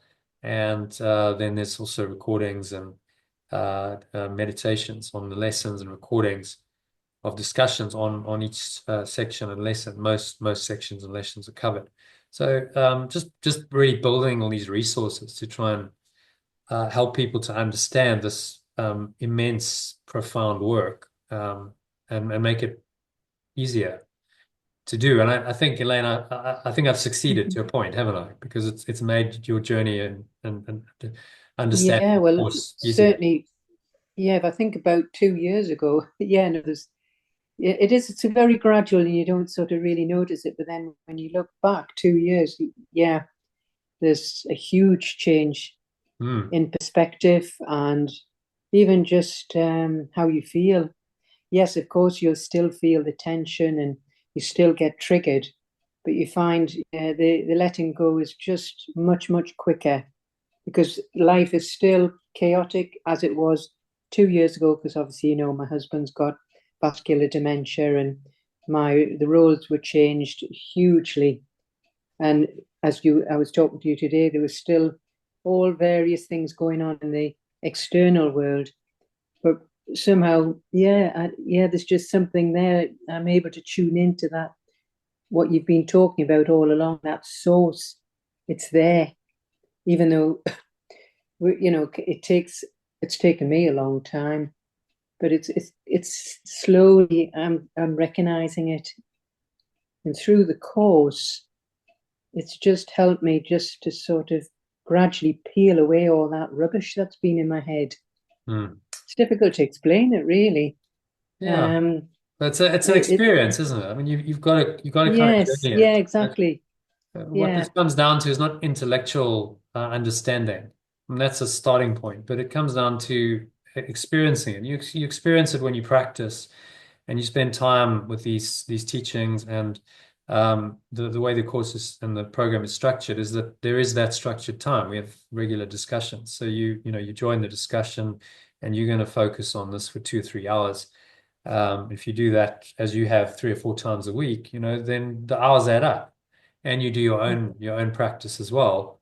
And all of that time is an investment in mastering the art of letting go. You're learning to let go, and over time, as you say, gradually it starts to get better and easier. And that's the whole point of the course and of the ongoing program, is to help you to live a happier, more flowing, more functional life, truly successful life. So yeah, anything else you want to share, Len, about any highlights? And I think the big benefits, because there's obviously through the 2 years and adapting to obviously my husband's illness, I found the expression session very helpful as well. That was also very, very helpful. So combined with the translation of the course and that, it really, really helped. Very beneficial. So yeah, again, thank you. I'll come in there and explain what we do with expression sessions is everyone has a chance to share whatever's on their mind. Often, we have small sessions, so everyone gets a chance to share. If there were 10 people, then it wouldn't be the case. We'd have to select, but you can share something and then reflect on it in the session. So it's kind of a coaching type idea where whatever needs to be brought up comes up, and we bring the principles to apply to it, and then it helps you work through it and let it go and get a sense of perspective. And then in the actual practice, when we get into the lesson proper and doing the workbook lessons and the text, it helps you process that and let it go. So every day there's a lesson which you can then apply to whatever's arising in you to help you let go. And that expression is it goes to our Telegram group. It's recorded, but it doesn't go out on YouTube or any public platform, so it's confidential. So you can kind of share in a safe space, and that's quite important in this transformation process. Yeah, so thanks very much, Elaine. Really, really appreciate it. If you want to go, by all means. But if anyone has any questions before you go, anyone has any questions for Elaine, please by all means ask, because she's been doing this program 2 years now, over 2 years, isn't it, Elaine? You know it's better than anyone else, I think. Yeah, so any questions for Elaine? Otherwise, I know you like to go off at 9 o'clock and do your thing. Yeah, we've got all my 5 animals, my 5 pets. Yeah, sure. Yeah. So do you do the yoga as well? Do I do the yoga as well? Yeah. Yes. Yes, I do. Yes. Okay. Oh, nice. I find actually the breathing yoga very helpful as well. Yeah, so that's not strictly part of the program. I don't teach yoga, but it's one of those practices that if you want to do it and it resonates with you, then I'd encourage it. I've done plenty of yoga in my life, and it's a great addition. So it's about coming to your own, this is a guide, and it's coming to your own, working out your own practice. Integral transformative practice, Ken Wilber calls it, that's going to help you to live in this happier, more flowing, more purpose-driven, and truly successful way. Any other questions, Elaine? Who's the author of the book then? The actual book. There's different ones, isn't there? A Course in Miracles. Yeah, there's a few different. So the author is Jesus or Yeshua. So he's the one who transmitted it. But the scribe, she's called, is a lady called Helen Schuckman, who actually wrote it down, and then it was typed up by her colleague Bill Thetford. So it was kind of a collaborative effort, but it was all sort of transmitted from this great mind we call Yeshua, Jesus, whatever you want to call him. Who understood this. He was way ahead of his time. He was a man ahead of his time who understood all this. And it took him 2,000 years to write a book because the world wasn't ready for his teachings at that point. Even his disciples who spent a long time with him didn't really understand what he taught. So his second coming, I believe, is this book. He said, okay, here it is. I'll give you a book and you can work through this and you can train your mind to let go, to forgive or let go, and find, all of these benefits of happiness and flow and purpose, miracles, and live a truly abundant life, as he said. There are a few versions of the course, if that's what you're talking about. There's Yeah, there's a varied, couple varied different ones. iterations. There's edited versions, unedited versions. There's The uh, one is used because sometimes when they edit and it's different, isn't it? Each yeah. time. Yeah, So so which is I use the standard version. It's published by the Foundation for Inner Peace. That's the most common one. But then again, I've translated it into an alternative language to help you understand it. So it has the original teachings, and then it has let me just show you an example. So there's today's lesson. We nearly finished the program with day 360. So there's the original text. And there's the alternative text. So original talks about Father and your Son. The alternative talks about my source and your extension instead of Son. You get the idea. And God is pure formless, pure great rays of pure formless awareness of perfect love. And so this is an alternative version, I guess, of the course, another one, which is unique to this program. No one else has this because I've written it and developed it over the years. You won't get it anywhere else. The idea is to try and make it more understandable by looking at it in the original, by looking in the alternative, contrasting them. There's a kind of a learning that happens, transformation that starts happening. And so we're studying these words with this methodology rather than just reading them and kind of, okay, well, I'm just reading them and hoping I understand. We actually study them, we explore them, we discuss them, and then understanding starts happening. It's actually, the principles are quite simple, just the language can be difficult. So I hope that answers your question. Yeah, that's very helpful. Thank you. Good. Okay, so let's crack on. Elaine, if you need to go, understand, drop off now, but thanks so much for joining. And yeah, see you tomorrow. And hopefully you'll see some of these lovely people Oh, again yes. Let's hope. next week Yeah, when we no, that'd start the be course. lovely. Yeah, well, Yeah, we need and some reinforcements, don't we? It's you and me we and do. one or two others. But We need some fresh blood, really. So yeah. Well, and also thank you, Jono, because it's your easygoing, down-to-earth approach that I've always liked, and I just don't feel judged because sometimes you feel silly with some of your life situations and stresses, and I've felt very at ease that I've been able to speak my total mind. So I've got to thank you for that. Oh, it's only a pleasure, So I try and walk the talk. Yeah. Like non-judgment. So, okay, well, Yeah, that's whatever it is. Everybody's the same. We're all the same. Yeah, and that's what I like. And none of this stuff is really real. So, whatever it is, you look at it and let it go. So exactly. Yeah. All right, so I'll see you tomorrow. Thanks, Elaine. See you tomorrow. Bye, Okay. everyone. Namaste. Bye. Bye. Namaste. Okay, so let's crack on. I'm aware of the time. Oh my goodness, it's nearly 9 o'clock. So I'm going to crack on here. Try and wrap this up in the next, say, 20 minutes or so. If you're all happy to stay. Hopefully it's interesting enough for you to do that. So these are just a summary of the key benefits, right? It's authentic happiness because you'll know how to let go of any negative thoughts or emotions, no matter how challenging the situation provoking appears to be, and be happy instead. You'll do your daily activities in a state of flow. You'll know how to remain poised and enjoy the moment while taking positive, harmonious action to respond to any situation effectively.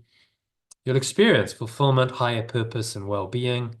So you'll start experiencing happiness and flow in every aspect of your life, not just isolated moments. Some people can be happy in nature, but then they can't translate that into other areas of their life. You live a truly well, purpose-driven, extraordinary, ordinary life that includes moments of bliss and miracles even. And then finally, if you put that all together and you start doing that consistently, you're living it. You're living a truly successful, abundant, resilient, and what I call an inspired life. All of that would be what's called an inspired and inspiring life. So you consistently experience happiness and flow. in every aspect of your life. It's full transfer across your whole life, your career, your personal life, your business life, your home life, your family life, and so on. Everything is integrated into this life, and you live a truly successful, abundant, resilient, and inspired life filled with these miraculous experiences and results. So miracles mean that you're able to correct very quickly any negative thoughts and emotions, and then often some very synchronistic benefits happen. So, for instance, on Friday, I let go of any doubts about going, and I showed up to that networking event where I met most of you, and I just happened to meet a lady called Dominica, who came to my retreat 12 years ago. Now that's a miracle. It's synchronicity. What are the odds of that? But that's how it works. And I've just come to expect it. Like, well, these things, if you listen to guidance, these things start happening. They start showing up, and you can always get that guidance, no matter what seems to be happening, what the difficulty is. You rely on that, and then you become very resilient. You can handle whatever life throws at you much more easily. Okay, so I can go into detail as to what's included in the course, if you'd like me to, because I can unpack, the various components and the meditation and the discussion sessions. How's everyone doing on time? If you're happy for me to do that, it'll take a bit more time, but I can do it. Or I can just skip this. Say, okay, this you get the gist. There's meditation, there's live sessions, and we can move to a conclusion more quickly. So I'm happy to do either. I'm just going to open it up to you as a collective to decide, because I'm aware I'm now 9 o'clock, which is getting on. So how does everyone feel? We got another 10 minutes, another 20 minutes, or another half an hour. Yeah, I'm happy for you to continue, Jonathan. Yeah. Okay. Yeah, me too. Yeah, Olga. Okay, good. To Dawn. Yeah, that's fine. All right, good. Okay. And Tao, you okay? All right. We'll take that as a yes. So I'm going to just run through this quickly because I don't want to get too bogged down in the detail. But I've given you the high level. This is the nitty-gritty. Okay, so what's actually included in this process? You get a meditation that's variations on a theme. There's 1 hour, there's 40 minutes, there's 30 minutes, in case you can't spend the full hour. What I call a guided letting go theta meditation, which guides you through a 10-step letting go process that I mentioned earlier. I'm going to send you that process at the end of the session, just as a thank you. But this guides you through it in a meditation, and it's brought a lot of value. I still use it myself. This chap Martin, who did one of my courses, said it's really brought a lot of value to my life. I love the second part of it, where you center yourself and smile. Very powerful stuff. That's valued at £8. There's a power sleep track that I give you with binaural beats to help you sleep at night. So I listen to that myself. I use this stuff myself on myself. I listen to that before bed, and I typically go to sleep with the power sleep track and headphones going. I just sleep on my back, and literally within 5 minutes I'm asleep, and sleep really deeply. So it means I don't have to sleep as much. It's a great little addition. It should be valued more than £2, but it's just a 40-minute track. What it does is it trains your brainwaves into a theta state ready for sleep, alpha state ready for sleep, and then helps you stay under there when if you choose to listen to it while you're sleeping. It helps you get a deeper sleep, in my experience. And then you get 2 live guided meditations from Monday to Friday, 1 on Sunday. So that's about 5 hours a week, £300. That's in the live sessions. Benefits of just a little bit about the benefits of meditation. You're probably familiar with this, so I might be pushing an open door here. But there was a study that did a study on a group of people who meditated with a compassionate intent, saying, well, I'm trying to find compassion for others and myself, for just half an hour per day over a period of 8 weeks. And the study found that they became less stressed, less reactive to other people's negativity and suffering, overall more compassionate. And there's many other studies. If you just Google benefits of meditation, There's loads and loads of studies that have now been done, which talk about the benefits of meditation, lowering stress levels, boosting immunity, improving mental and physical health and well-being. So some of those benefits: it lowers your stress levels, you have more peace of mind and poise under pressure, it improves your mental clarity and concentration, it raises your energy levels, it helps you sleep more deeply, it increases your productivity and effectiveness, it boosts your immune system and general health, it enhances your sense of well-being, it slows down your aging process, it helps you live longer and feel younger, develops your intuition and creativity, improves your ability to let go and forgive others, helps you experience more loving, harmonious relationships, makes you feel happier and more fulfilled, and really continuously guides you to find your flow in life. I get guidance all the time in meditation. If I've got any difficulty, any decisions to make, go into meditation. Often it just pops in and you're like, okay, that's an idea. That makes sense. So I really pay attention to those ideas that come in or after a meditation, because usually they're inspired. So you also get recordings of the live sessions sent daily via Telegram. So you get, all of that comes to £377 if you're just paying for it. Forgiveness or letting go. So I talked about the 10-step letting go process, the instruction, the written worksheet. I'm actually going to give you that. So it's a £5 gift at the end of the session. 6 other shorter letting go techniques in the course manual.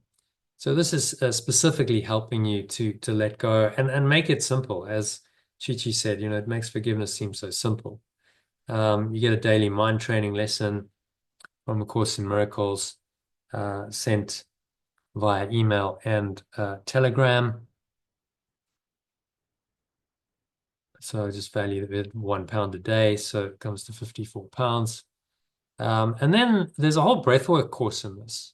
So I've done a lot of breath work myself. Learned to breathe through my nose when I was a professional squash player, and then I met a guy who taught me some really amazing breathing techniques that I'm going to pass on to you, including Kriya Yoga, power breathing.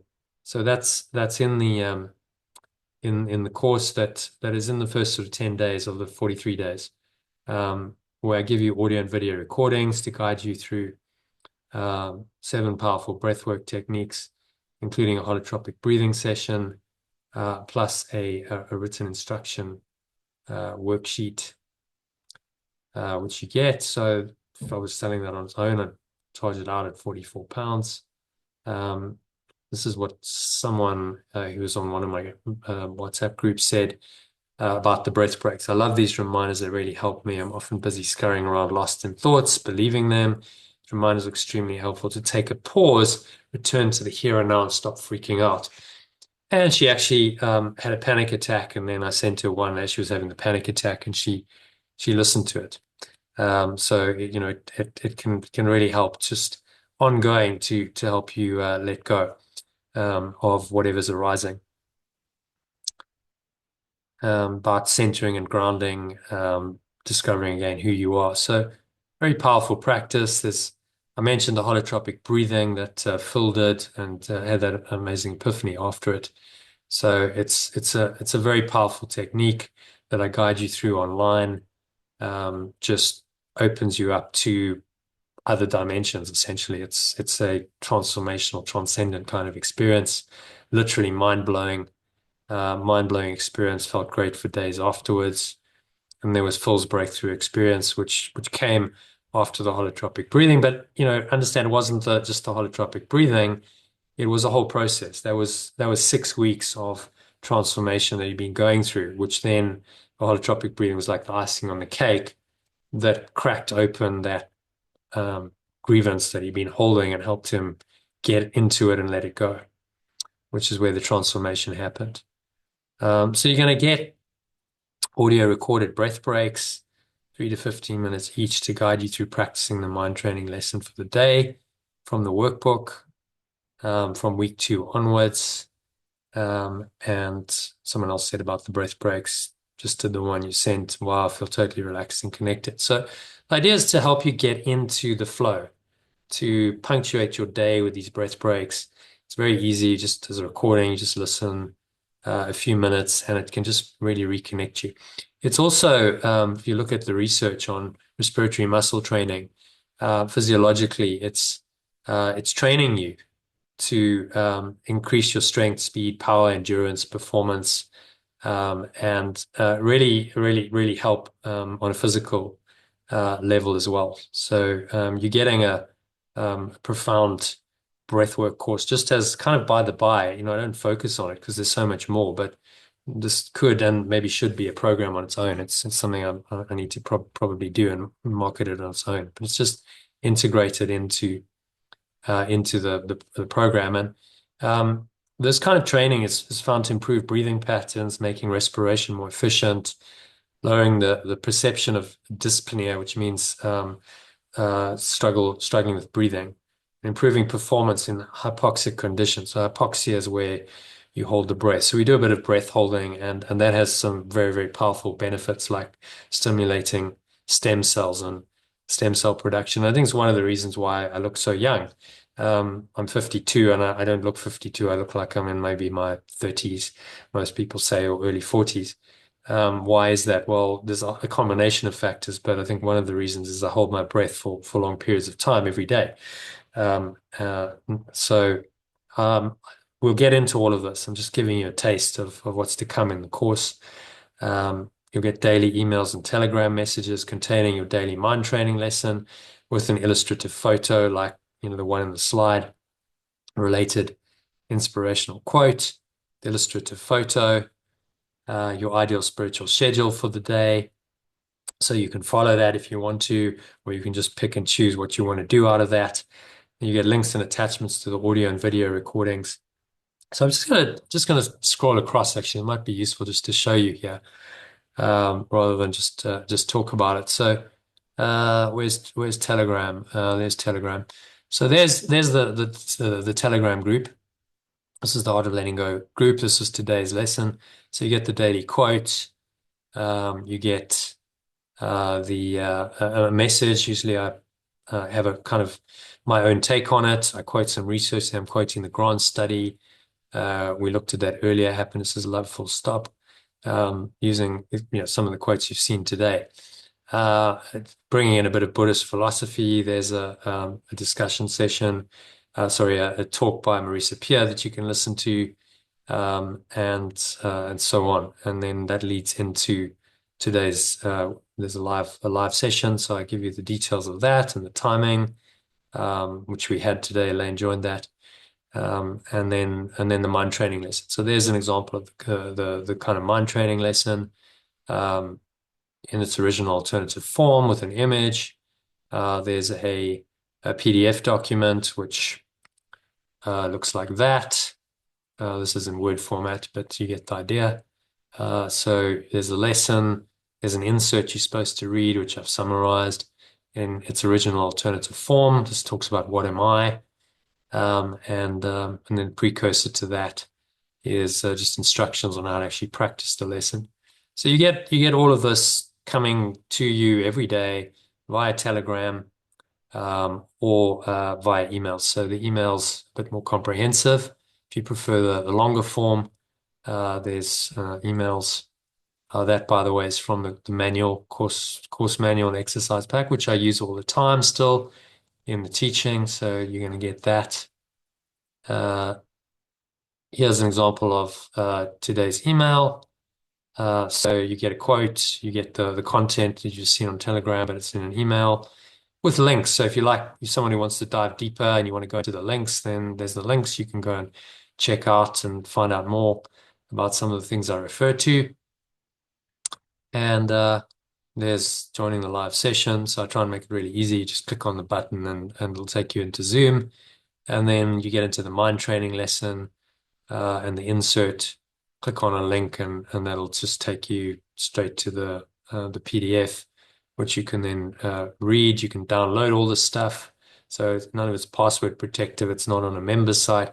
Just make it freely available. You can download and save it to your device because it's really about just sharing the information and in a way that makes it accessible. And if you carry on, so it's kind of it takes you on a journey. This email. talk about the meditation. So there's a 29-minute meditation to do for that day. There you go. There's the guided meditation. There's the breath break, which is the short one. All of this is also sent to you on Telegram as well. So if you prefer Telegram rather than email, that's easier to access on your phone maybe, then there it is, right? The downloads are there. You download them. Actually, you don't download it. You just stream them. So the reason I use Telegram is it doesn't download to your phone. It all sits on a server, so you don't clog up your phone with all this information, whereas WhatsApp downloads it. And so I moved away from WhatsApp years ago. So you need Telegram if you're going to do the course, you need Telegram on your phone. It's a free app. If you don't have it already, it's simple to download. I can send you a link to it on the Google Play or App Store. So all of this material comes to you, and then it's on your phone, on your computer, and you can dip into it and practice it as you choose. You can join the live session every day. So you could spend hours and hours a day doing this, or you can just say, well, look, I can maybe manage a meditation in the morning, and I can read this, and I'll do a couple of breath breaks. You decide what level you want to do it to.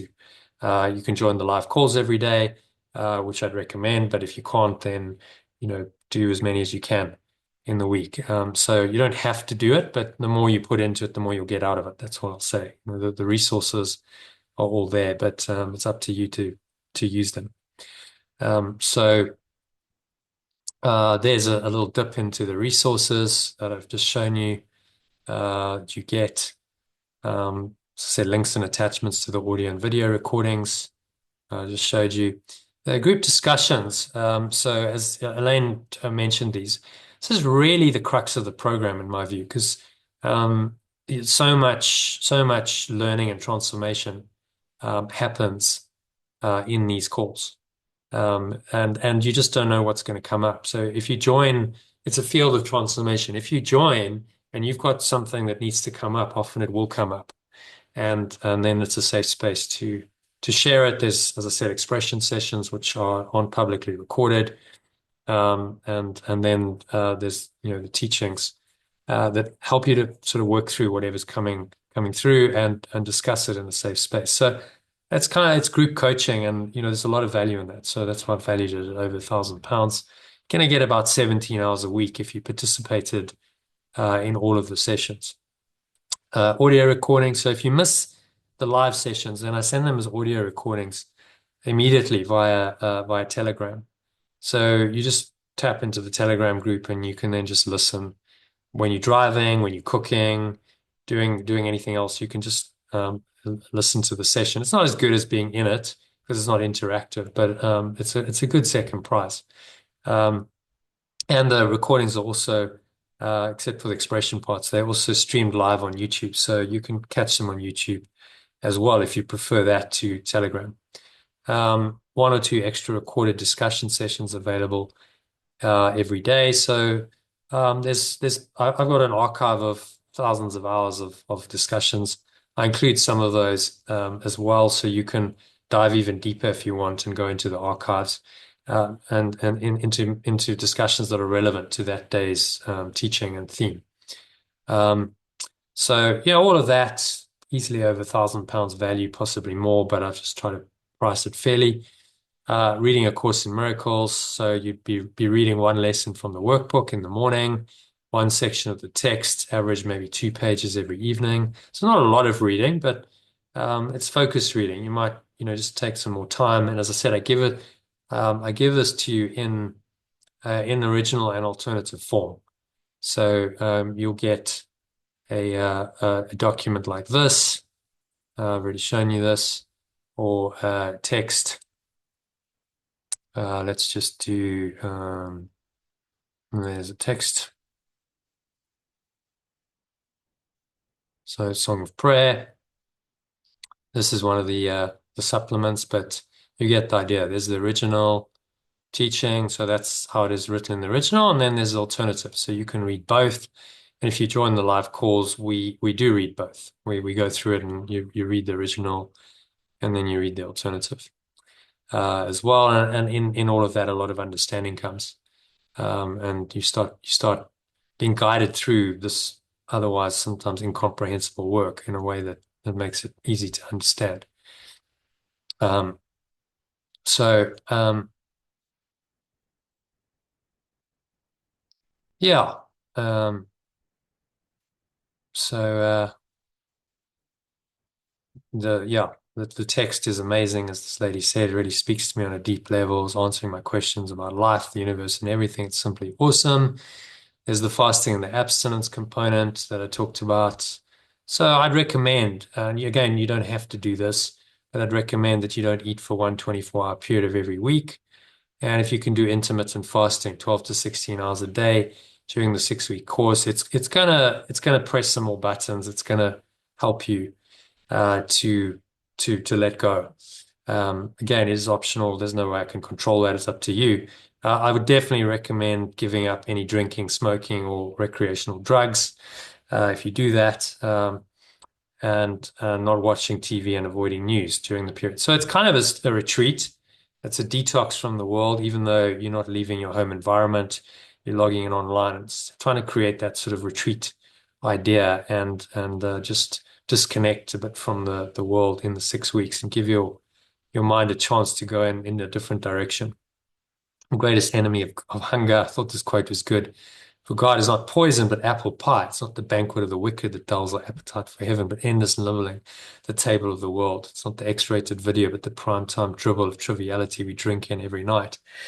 Fairly harsh, but I think on the money. It's just, stop doing all that stuff for 6 weeks. If you want to do it again after 6 weeks, you can pick it up, but give yourself a chance to access something different and have a different experience.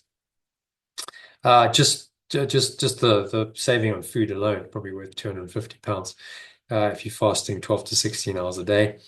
End of day reflection. So this is just ending the day with 4 powerful questions while you listen to the Power Sleep track.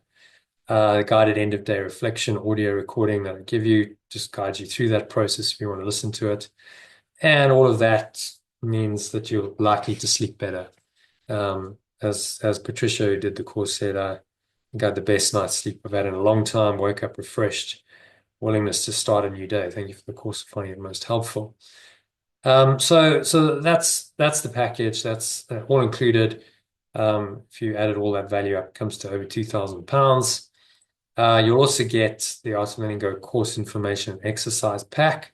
That's this, which I've showed you briefly by the by, but I'll show it to you again. So it's a pretty comprehensive document. There's a lot in it. There's inspirational quotes. There's various diagrams. There's integral models, 7 truths, 12 pathways to higher awareness, a map of consciousness. It's all teaching that I take you through and we go through in the process of the course. So don't be overwhelmed. It's kind of chunked down in the 43 days. There's the 10-step letting go process in writing as well. And then there's a bunch of transformational exercises. So I guide you through these. It's 12 powerful exercises that you're asked to do. And again, I guide you through these in the live sessions. We discuss them. And this is where the transformation really starts happening. So it becomes experiential. You get exercise 5, like naming your ego's game. That's really probably the most important session in the whole course, because you're gonna actually name this game. You're gonna say, this is my stuff. This is what I do. And this process is going to help you to do that and uncover it. So it's not for the faint-hearted, but it's the only thing that's going to work. Unless you go there, you're just always skirting over the top of stuff, and you never really get to the core issues. And then once you've done that, you work through the other exercises that follow on from that. So it's sequential, it's progressive. Drawing yourself, or you draw yourself based on the experience you have in the naming your game session, and then finding your true identity. Again, that comes out of the naming your game session, and each one of these we do a session on. So I'll guide you through this as a group, and you learn from your own experience as well as others' experiences. So This does require commitment. It does require willingness to really, maybe go to places that you haven't been before, but that's where the miracles happen. That's where the transformation happens. You come out of it with a profound blueprint for your life. This is who I am. Now this is the new blueprint for my life based on who I really am, and a higher purpose that comes out of that. So all of those things that I talked about as the benefits, it all comes in these exercises, and you learn it experientially. It's not just, oh, well, trivial, here's some ideas about your purpose. You actually come to the realization yourself. I guide you through these processes in the actual sessions, which is why, those sessions, the ones on Sunday, you just don't miss those, because that's where a lot of this transformation happens. And then exercise 10, inspired decision making. This was the exercise that I mentioned with Hazel. She did this exercise, and very, very powerful transformation and bliss that she experienced as a result of that. And then the last two are really just kind of solidifying what you've learned, saying, okay, so these are my key spiritual practices. This is my ideal plan for the day. So you put some structure to it. It's obviously not rigid. You flow with it. I give you this in the actual emails as well. I didn't mention that, so I'll just tab across here. If you ever at a loss, you can go down to the second part of the email, and there's a detailed spiritual schedule. So you can dip into this. The resources are all there. Click on any of those, and it'll bring up the meditation. Then I give you your essence statement. This doesn't come straight away, but this happens once you've worked through the course, some of the course exercises, exercise 7, and then it becomes a daily practice. So you get the idea. There's various processes and practices, and you can go through all of this, or you could pick and choose and say, okay, well, I don't have time for all of it, but I can do this and this. And that's still a lot more than maybe you were doing before. The live sessions are integrated into it. The text in this, we almost there, and we finished the text, so we're just looking at some of the poems of Helen Schuckman. So you get the idea. The resources are all there. So it's a very long email, but you don't have to read it all, and you can dip into it during the day. Think of it as kind of, this is your guide for the day. If you ever at a loss, you can dip into this, and it'll kind of give you some guidance as to what you can be doing. Now, so let's get back to where we were. So summarize. Yeah, you've got all this value coming in the information and exercise pack.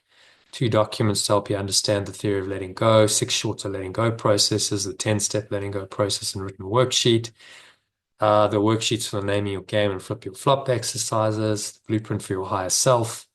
This is what Martin had to say about it. That he found the blueprint builder, he called it, very, very valuable. And then, he applied it in his life. A client had a go at him, he let it go. And he realized I would have found peace whether he apologized or not. Very powerful stuff. 8 other transformational mind training exercises, the 12 pathways to higher consciousness, a map of consciousness to help you navigate the levels of your mind, a daily schedule planner, 90 inspirational quotes. So if you added all that up, I'd probably sell that for about £20, but it's factored into the course. That some of the tools I mentioned, the guided letting go theta meditation, and the power sleep already. So those are included in the letting go meditation power pack. And if you add all that up and you put it all together, it comes to 2165. And then I also give you 3 months additional access to the Telegram group. So Telegram, you can go and you can access all the way back. I've got archives of 2 years of material all the way back. There's thousands of hours of discussions, meditations. It's all available, and you can go and access it all from there. 2,500 plus hours of video and audio recordings, meditation and discussion sessions during previous course, and also letting go club sessions, which is the ongoing program. So there's a lot of back material. You probably wouldn't get to that unless you're someone who's really got loads of time. If you just do the course, that's probably going to keep you busy enough. but all of that material is there and available. Also, many meditations. So you can go back and in the Telegram group, there's daily meditations, probably over 1,000 hours posted on there. You got access to all of that as well. This is what a guy called Mike, who did one of the, in fact, the first course I ran, he said, I find your meditation practice interwound with the course content really works well. The guided meditations on the lesson for today often show me things I would not have picked up before. They give the space to view it differently. So what I've done is created a meditation on each mind training lesson. So if you add up all of those bonuses and put some kind of value to them, it comes to about £3,000. So don't worry, I'm not going to charge you that. That's that would be a bit outrageous. Let's just talk briefly about the dates and the times, so you're aware of where it is, when it's happening. It's all happening online. It happens delivered via email and Telegram and Zoom. It's starting this Sunday, so that's a few days away. Sunday the 16th of February to Sunday the 29th of March. It's a 6-week, 43-day process to be precise. You get live online meditation and discussion sessions from Monday to Friday and Sundays at 1 p.m. UK time. That's Tuesday, Thursday, and Friday, 7 p.m. UK time, Sunday, Monday, and Wednesday. So you can do it in the day, you can do it in the evening, you can join whichever sessions you like. You don't have to join them all. I would recommend you join the Sunday ones, especially in the latter part of the course. From the third week onwards, we start getting into some of the real transformational stuff, and that becomes experiential. If you miss those sessions, you're going to miss out. So make a plan to make the Sundays, and then the others are optional, as and when you can make it. But yeah, happening at some in the day, some in the evening, in case you can't make evenings or day. I know some people work in the day, but then you can make the evening ones. Sessions last 2 to 3 hours each, except for some Sundays. The last 3 weeks, that can be longer because we do experiential processes. Again, depends on how many people. But they're only likely to be, if you guys join, there'll be 3 or 4 people doing the course. So it'll be a small group, which means that those sessions will be quicker. If there's 10 people, then you've got to work through 10 people's stuff. You're free to leave at any point during the sessions. In terms of the structure, explores the theory behind the course in week 1. It's kind of the introduction. We look at the first chapter of the text of A Course in Miracles. We work through exercises 1 to 3 in the course manual. We study and apply the first 7 pathways to higher consciousness. We learn and practice 7 fundamental breathwork techniques. And then weeks 2 to 6 kind of get into the text and the workbook lessons. So there's 35 lessons that we do over the next 5 weeks. We read and discuss chapters 2 to 5 of the text. We work through exercises 4 to 12 in the course manual, study and apply the last 5 pathways to higher consciousness, also in the course manual. And we learn and practice the holotropic breathwork, breathing. So this is what Mike had to say. The course structure is great. Really like doing the 2 calls a day. Actually, that was when we were doing 2 calls. I don't do that anymore. I just do 1 because it just got too much. You gain a lot out of them. Think your teaching's good. Invested a lot of study into it. This was about 6 years ago. So since then, I've gone into even greater depth. It's really just about finding a flow, finding aspects to talk about. So many takes are very enlightening. Well, I hope so, but it's not just about me. Other people share as well. And he thought the process of mating yielded great results for him. So let's talk about the money side of things. It's never a pleasant conversation. It would all be great if we could do it for free, but I can't. So that value of 2,956, I'm just going to take 90% off that because that seems to be the industry standard. Less a 90% discount. And then there's also an early bird discount thrown. If you decide tonight to go for this, because if you think about it, you might just get busy, to get distracted. There isn't much time. We've only got a few days before we kick off on Sunday. So if you feel inspired, that just gives you a little incentive. Early bird special until midnight tonight, £250.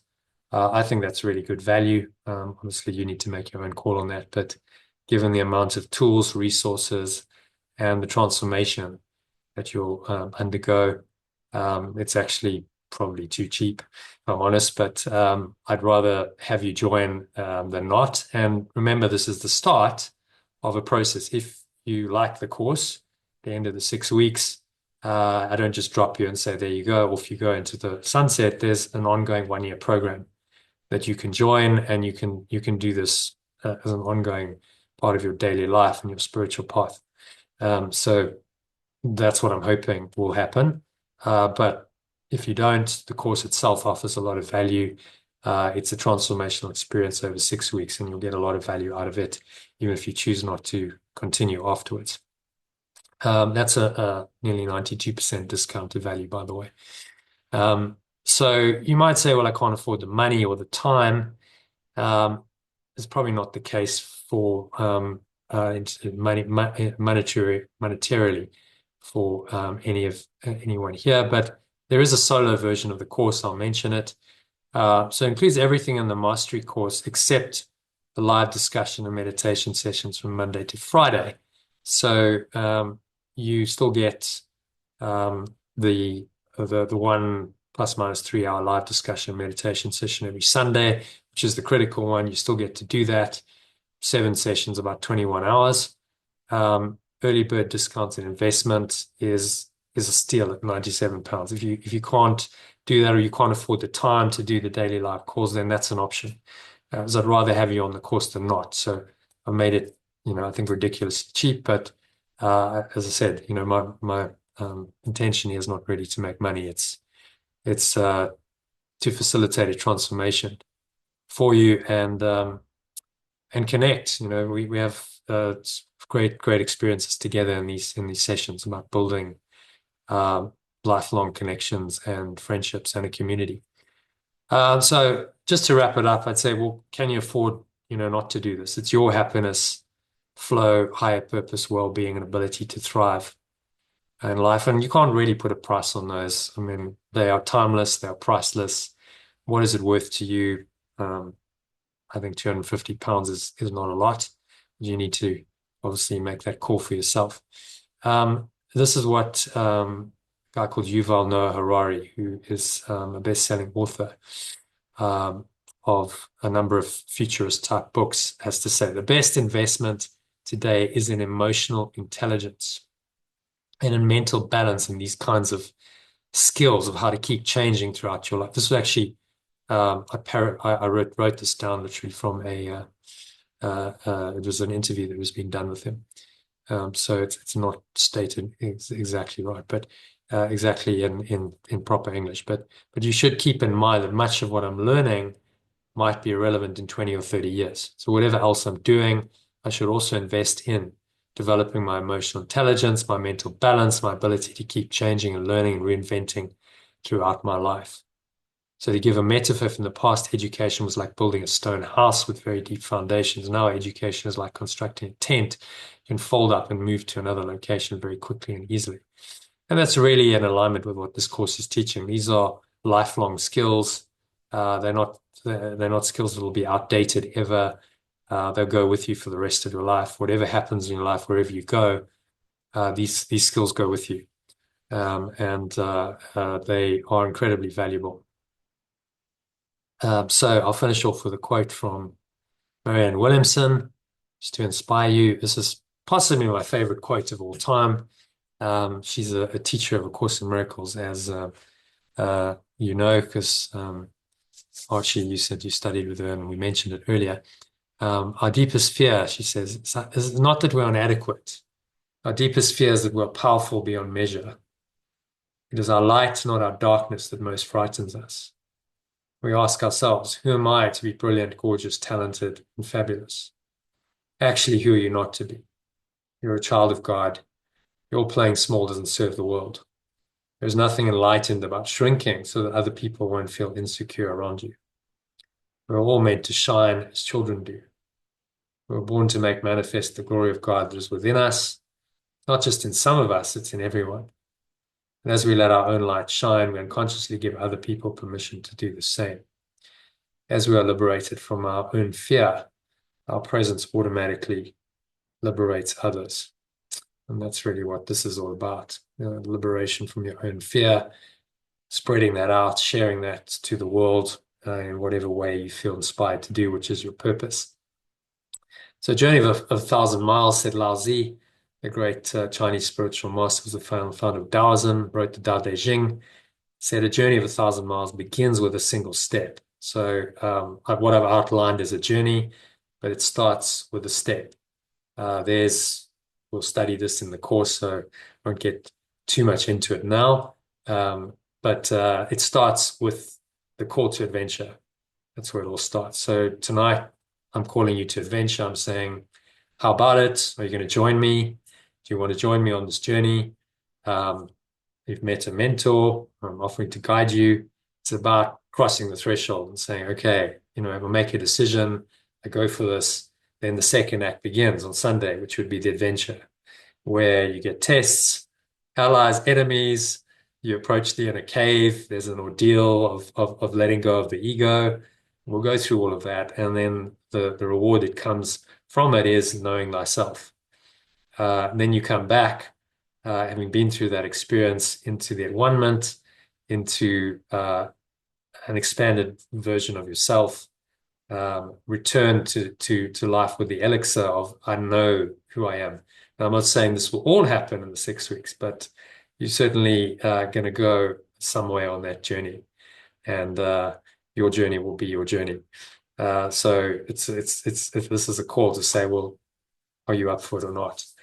And if you're familiar with The Matrix, you've probably all seen the movie. That was a classic hero's journey. Starts in the beginning, right in the beginning, the first scene, he's fallen asleep at his computer, and suddenly the computer starts typing to him, wake up, Neo. And the Matrix has you follow the white rabbit. He's going, what? And then knock, knock, knock. He opens the door, he sees the white rabbit. And really that's the call. You're Neo, the one wanting to awaken. Will you follow me down the rabbit hole of your own mind to find yourself and your happiness in the process?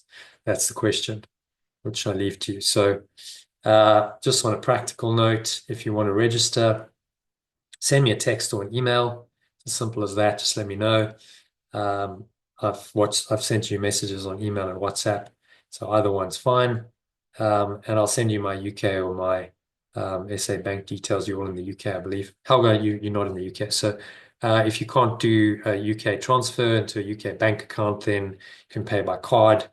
And I can send you that link to do an online payment using Visa, MasterCard, American Express, and Discover via Stripe Secure Payments. So 2 ways of doing it. And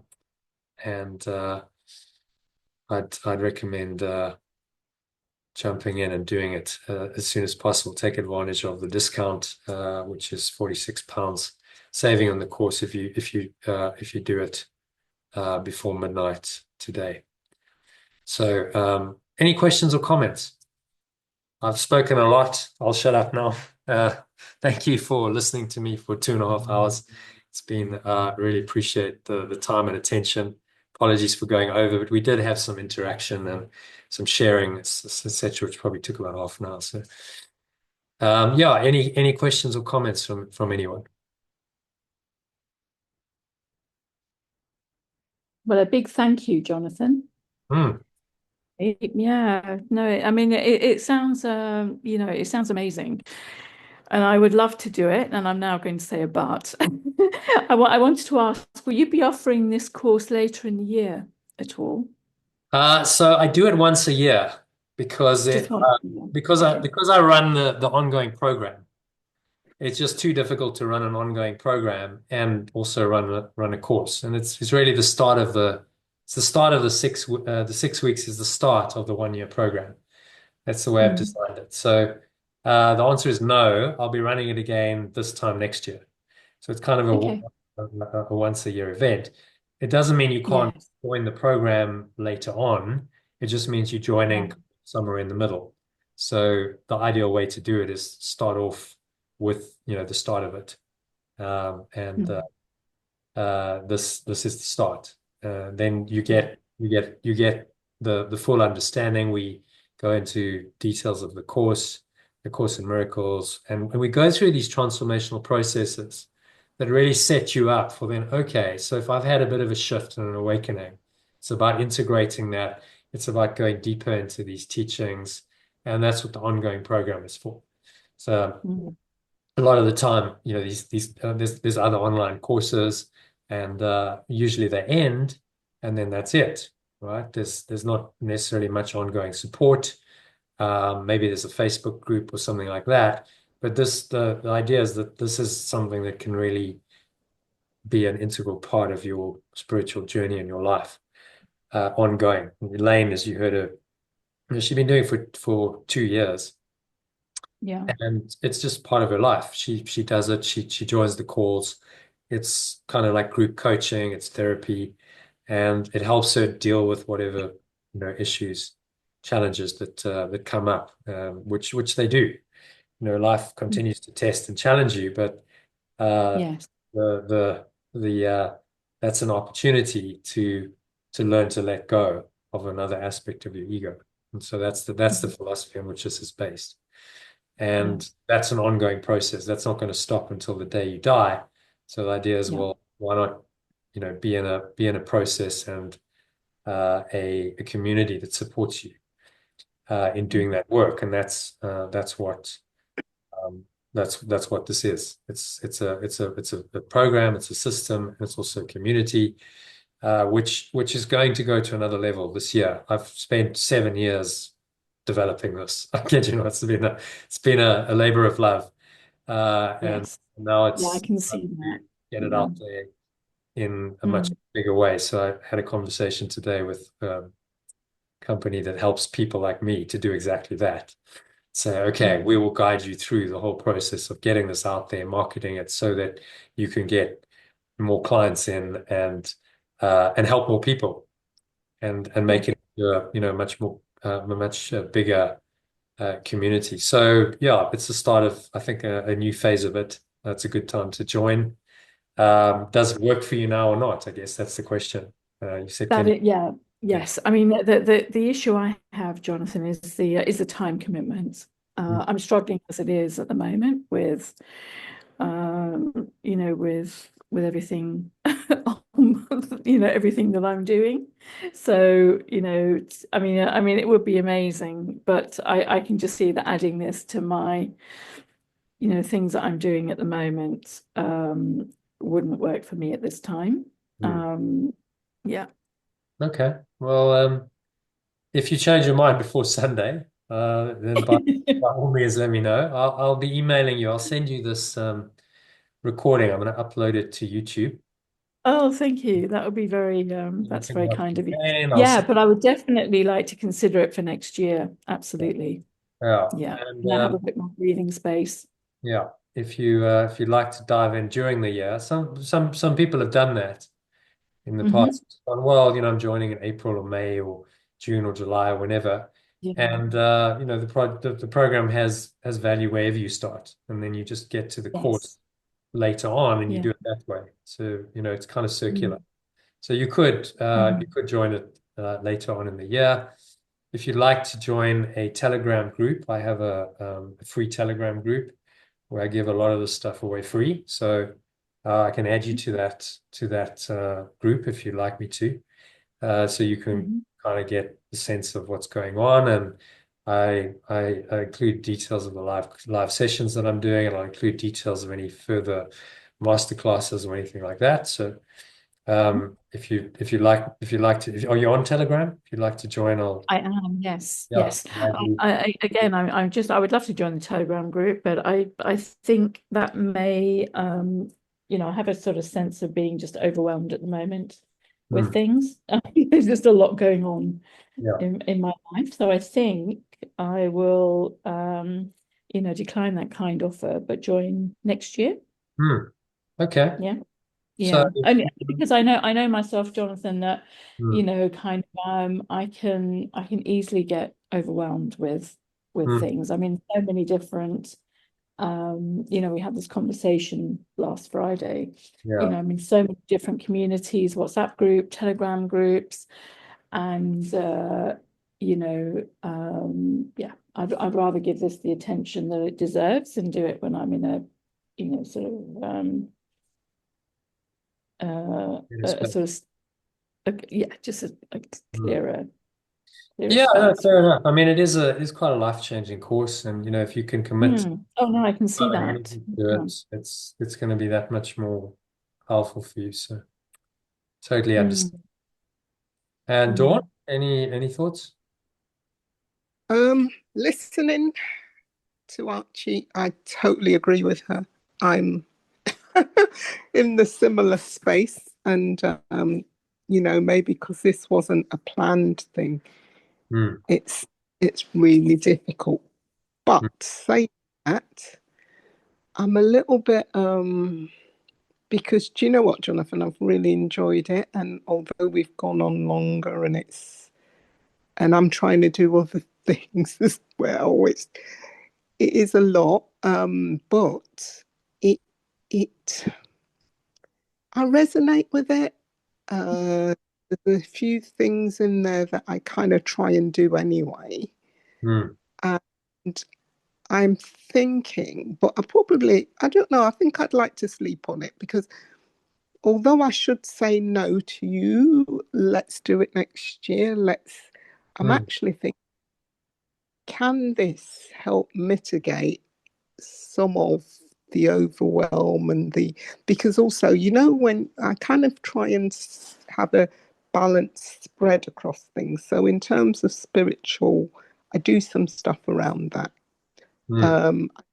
Fasting. I don't drink alcohol. So a lot of these things that you're saying, and I half do already. Looked at my diet. I've done, but it kind of works on my same. It's almost like a little bit of the flow.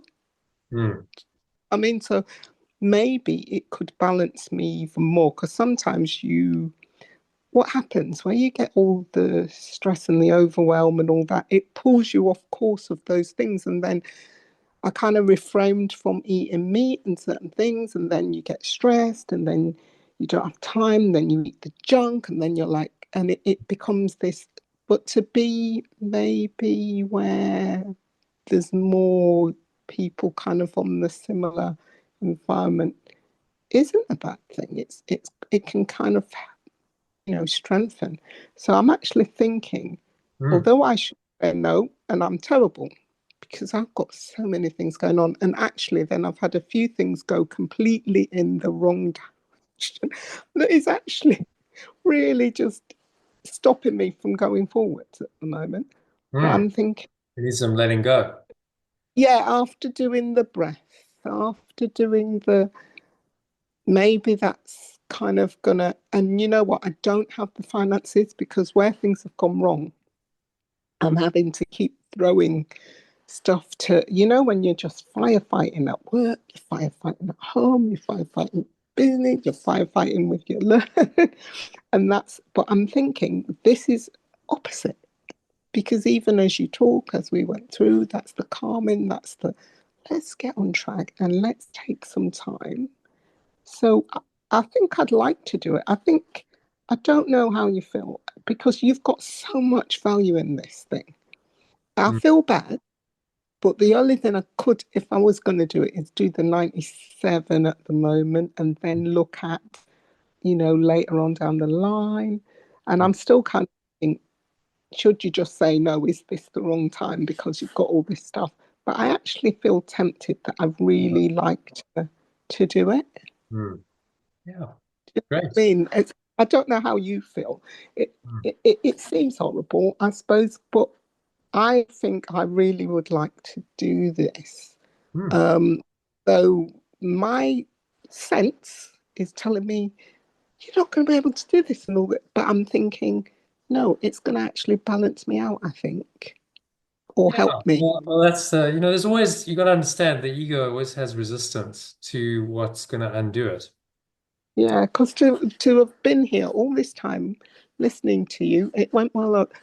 I'm really, at some points at what you told me, even the book and these things, I got really interested, and I was like, yeah, this is like some missing bits that I would like into, because I kind of, you see, even where you say like some people, everyone's different. I love the whole idea that it's talking about Jesus Christ. It's talking, because I've read the Bible, you know, and I do that, and I do service at church, and I add all these things in, you know, and we do it for nothing. We kind of like enjoy that. So like, and I'm not an unhappy person. So even though I am where I am, some of these things I kind of know, but I think it will enhance some of the stuff I do know. And actually, you've got some in-depth things that I don't know that may kind of help. So I'm seeing it as a progressive, really good, maybe exciting thing to be able to do. The only problem with me, I've got to manage my time and really be disciplined. But then thinking, although it's the wrong time, you've overworked, you've got all these things, maybe that's what's going to happen. Maybe you'll help me to. Is there ever a good time? You know, that's the thing. It's That's like, are you ever going to have like loads of never time? Just go, well, time. I've got no real stresses, and I've got loads of Yeah, time, loads of money, and you know, it's just life doesn't work. yeah, Uh, yeah. And also, I've got like on Friday, I've been trying to do that for a couple of years, like, and I kind of know what I was trying to do that, but it's not, you know, but I just keep trying to go, even though I've not hit my goals. I'm just going, and maybe this would help me to be a bit more disciplined and to achieve my goals and to feel that because I've seen miracles. You can see them every day. It's just about whether you look for them, if you believe they happen. So when you're in the right frame of things, I did another program before, and I tell you what, I did feel the kind of shift, and the universe being, it's kind, it's really kind. But if you don't know that, you know, you're going on about, oh, it's me, and no, it isn't. It's like your frame of mind and many of the things that you are saying there. So I'm thinking I'll sleep on this, but I'd like to probably do it, and I'd like to do a one for 97 and see how I get on, see if I can okay, slowly discipline myself and then good. build up. Is that Yeah. all right? You're most welcome. Yeah, I know I gave that option precisely for someone, you know, who can't afford it, because I'd rather you did it than you didn't. Yeah. And you know, so by all Yeah. means, It's join going to us be on board. powerful. And it just starts with a willingness. You just get on board and you say, okay, I'm willing to try, and then Spirit works with you. And you're like, okay, well, if you're willing, you show a little willingness. You know, Jesus said, knock and the door will be open, seek and you'll find, ask and you. Exactly. And that's what I'm saying. And you probably The brought it doors start my opening. way. You've got all this stuff going on. Just do this, because Yeah. this is for me, and this will help you sort yourself out. Yeah. So that's what is Yeah, in my thinking. it's inside out. You know, it's got to be inside out. You're never going to sort your life out from the outside in. If you're No, going wrong but I mean, externally, it's got to be an internal change of mind. And then how do you do yeah, that? Well, you do that by letting go. It's as simple as that. You've got to let go yeah. of whatever the negative thoughts and emotions are that are blocking you, that are blocking the awareness of the truth, of love's presence. And put your put your spiritual side first, and then Yeah, start looking at the stuff. And exactly. that's what you Yeah. know, my thinking was. So although the ego is fighting, and I'm like, oh no, you're not good. Yeah. I'm like, no, let's do it completely differently. Yeah. Yeah. Regardless Well, of I'd what's say just go with that. So, you know, by all means, yeah, sleep on it, but the sooner you commit, the better, because what the ego is going to try and do is talk you out of it. That's what's going to happen. no, And then you're going to and go, oh, there's all these reasons I can't do it, and you know, you just make the commitment and you say, but, yeah, but it's you know what? I'll just try and find a credit card and stick it on there quick, yeah. Yeah. Oh, by and the way, not think about I it. actually should have mentioned this in the presentation, but I do give a money back guarantee after 3 weeks. So basically a 3-week free trial. If you're not happy after 3 weeks, I'll just give you your money back and you can walk away. But you know what? I don't think I will not be happy because I know, like, when like it's Yeah, going to be good. I do You'll that be doing. because it's only ever happened once. And that lady actually she didn't want to do a course. She wanted to self-study. So I'm like, well, that's the wrong thing to do. If you wanted to self-study A Course in Miracles, then this is not the right program for you because it's guiding you step by step and holding your hand. So, you're in the wrong program. So I just gave her her money back after I'd 2 love the guide anyway. I think, But yeah, for most people, the guidance is needed. So yeah, you won't probably it'll ask give back, but I like, offer that anyway as a kind of, all right, well, if you for whatever or maybe you just go, look, I can't do it. It doesn't work for me. It's too much. And I need the money. I'll just give you your money back. You can do that anytime in the 3 weeks. After 3 weeks, we get a bit serious and we're going into some of the processes that I mentioned, art of the name of your game and so on. And so that's like line in the sand. Okay, if you're carrying on here, then you pay, right? But until then, let's just test the waters, see how it's going, and if after 3 weeks you decide, no, it's not for me, then you'll get your money back. So but that's not really the it's risk. 6 weeks, isn't it? You said it's 6 weeks, the A course. 6-week program, yeah. So you can Yeah, you had 3 weeks free, and then the other 6 weeks, if you decide to pay, you're basically paying for the yeah. 97 pounds for the whole thing, which I mean is it's very cheap. I mean, I know what courses go for Yeah, online, but but I do there, that in case It's someone couldn't. incredibly cheap. it's Yeah. it's a Jonathan, honestly, it's really, really cheap. but Yeah, it's not, well, I'd rather, Dawn, that you did it than you didn't. If you and do the that's what thing, it. even Yeah, 250 pounds is quite cheap. But again, not everyone has it, so I'd rather you did it, and then you became an ongoing member.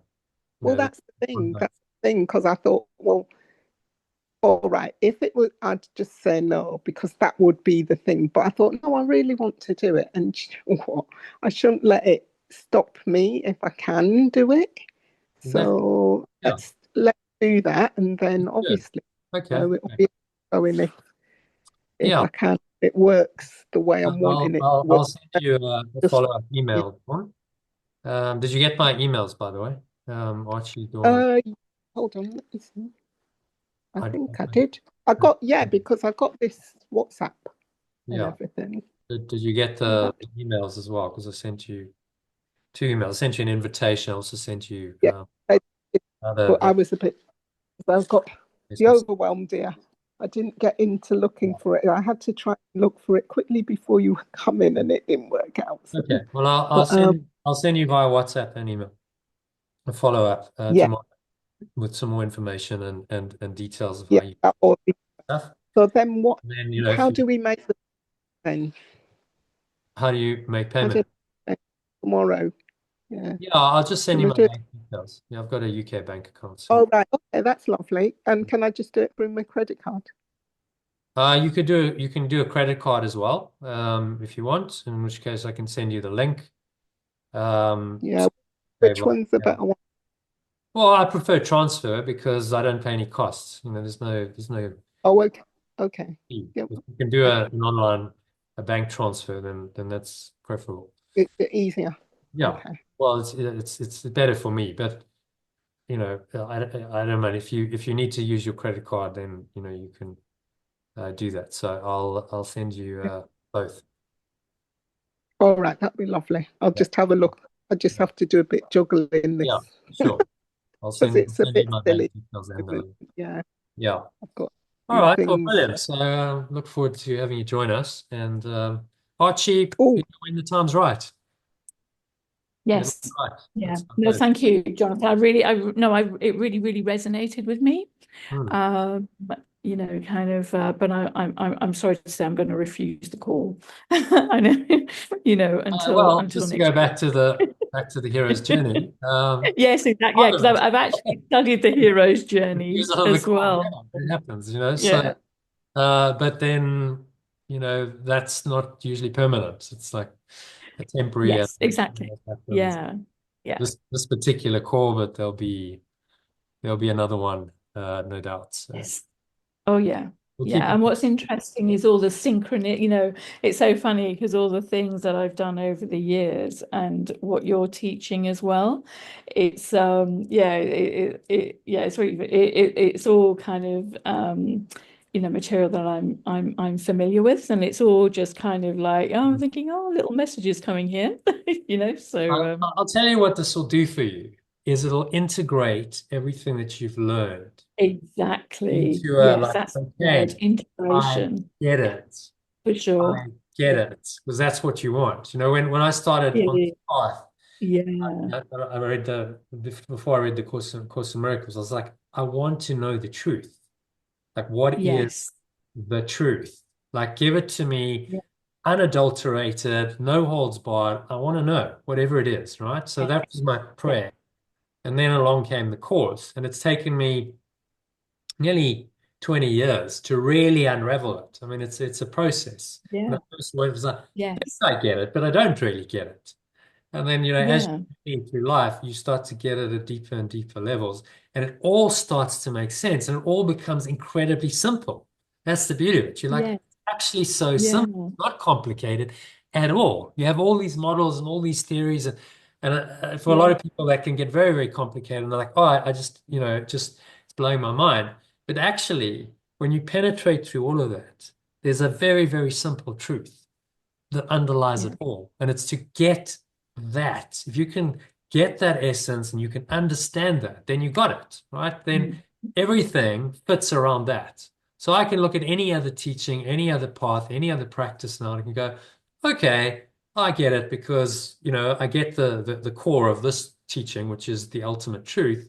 And so if it's true, it'll fit in, and I can see where it fits in and it makes Yeah. sense. And if it doesn't fit in, then you go, well, it's not true, and I just discard it. It's just part of Mm. this thought system that is untrue. So it gives you tremendous discernment and the ability Mm. to make Absolutely. discerning Yeah. choices about Yeah. people, about information, about whatever opportunities Yeah. that then integrate with your this primary understanding of the course. And Mm. I can see you at that point. It's just like, okay, could you bring it all into like, yes, you know what? I get it. It's such a simple truth. It just Mm.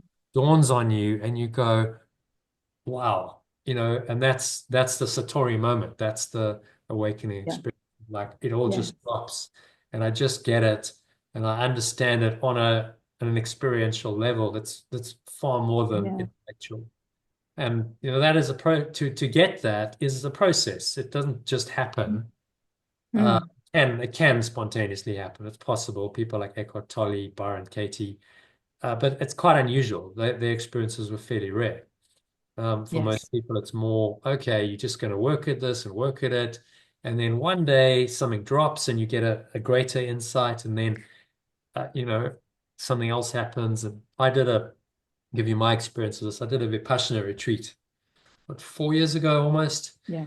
And I did the whole, shebang, nine days. And sort of on day nine, I was just Mm-hmm. my body was so tired and I was just so tired of sitting in that, or I don't know if you've done Vipassana, but in that really awkward meditation posture. And I so, have, but only for 2 days, yeah, I did not the full Monty 10 days yeah. and then I just lay down and in that moment, just everything disappeared and I went into the light. It was just beautiful, the Mm-hmm. most beautiful experience of my life. Just everything was pure and pristine, and I just called it.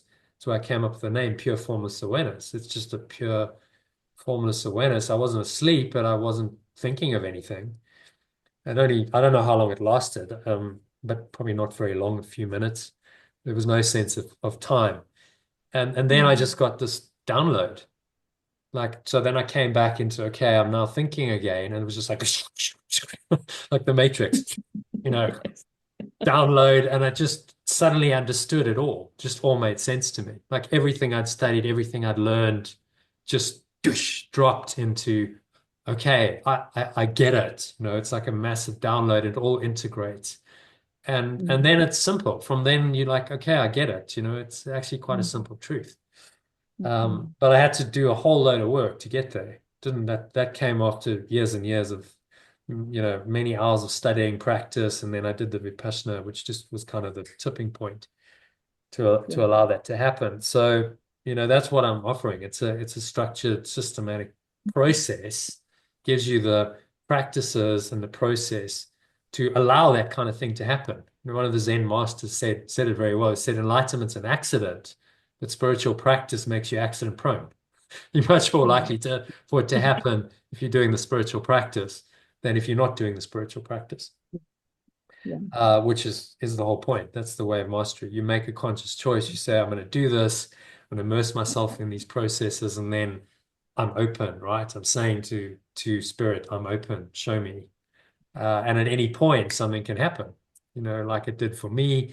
These kinds of epiphanies and satori moments and realizations happen because you're open and you're willing, and you've opened the door. And then, who can say when it will happen for you? No one can. But the likelihood is it will happen at some point if you carry on that track.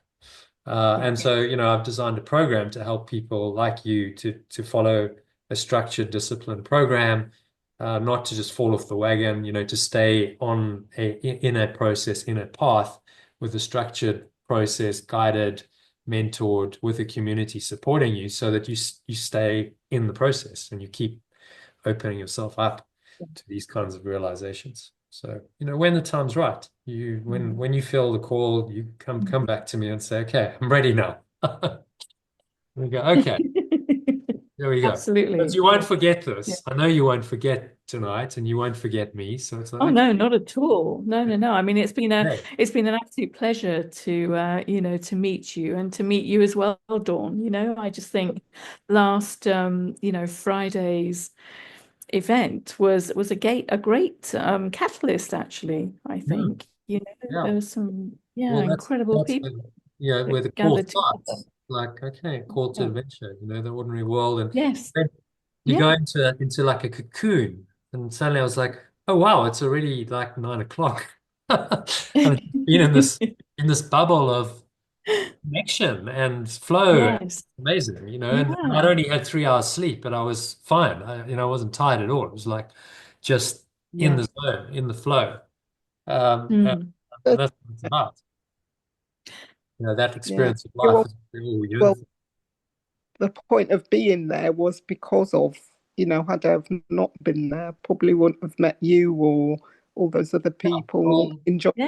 That's that, and that is that is the kind of that's what I love about the synchronicity of life, is that you just, because I do follow my intuition.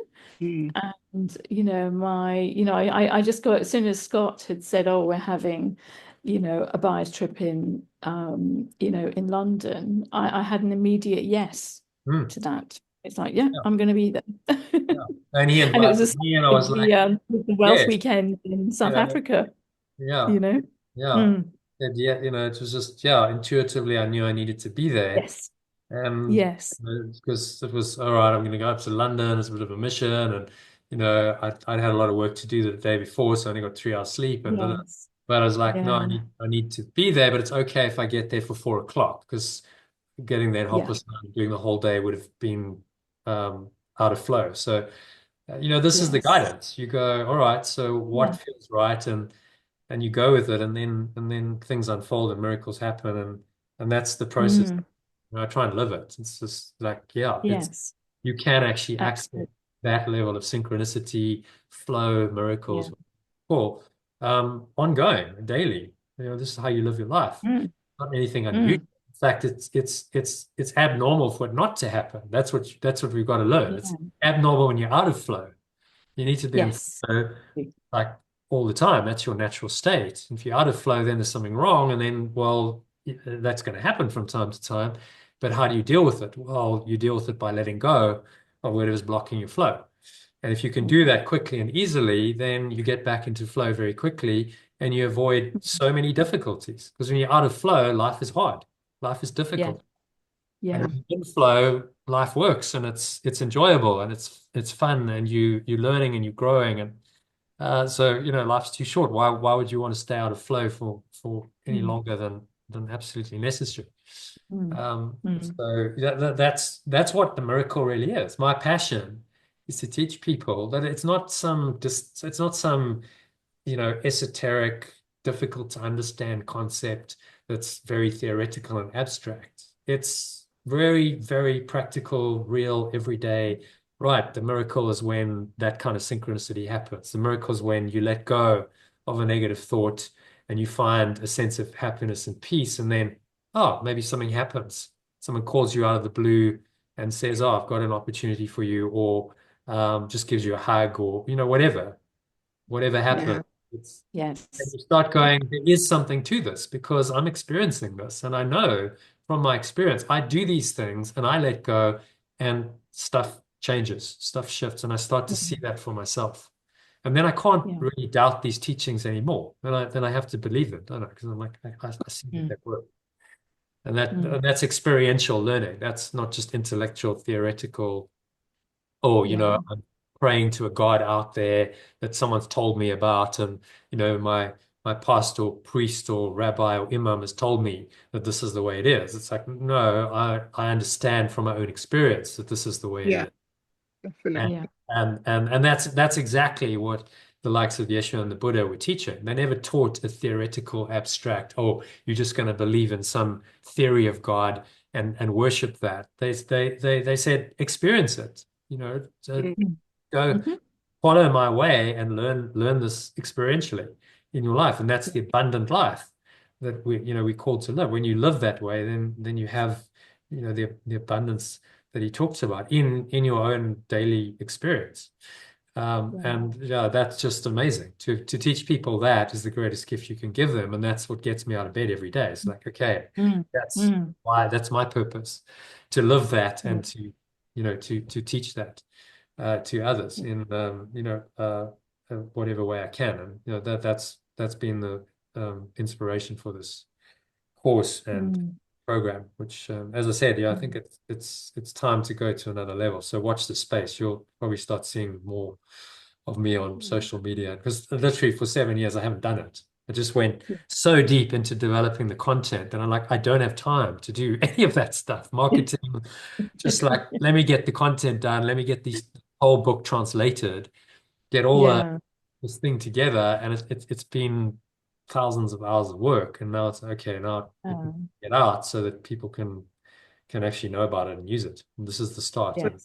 Thing to teach well. Do you know, it's so like rewarding to give someone that gift of, because as I've grown and learned and experienced, what I've realized is it can shift you from a place of, and I've seen people and they're like, oh, this happens to me, or why?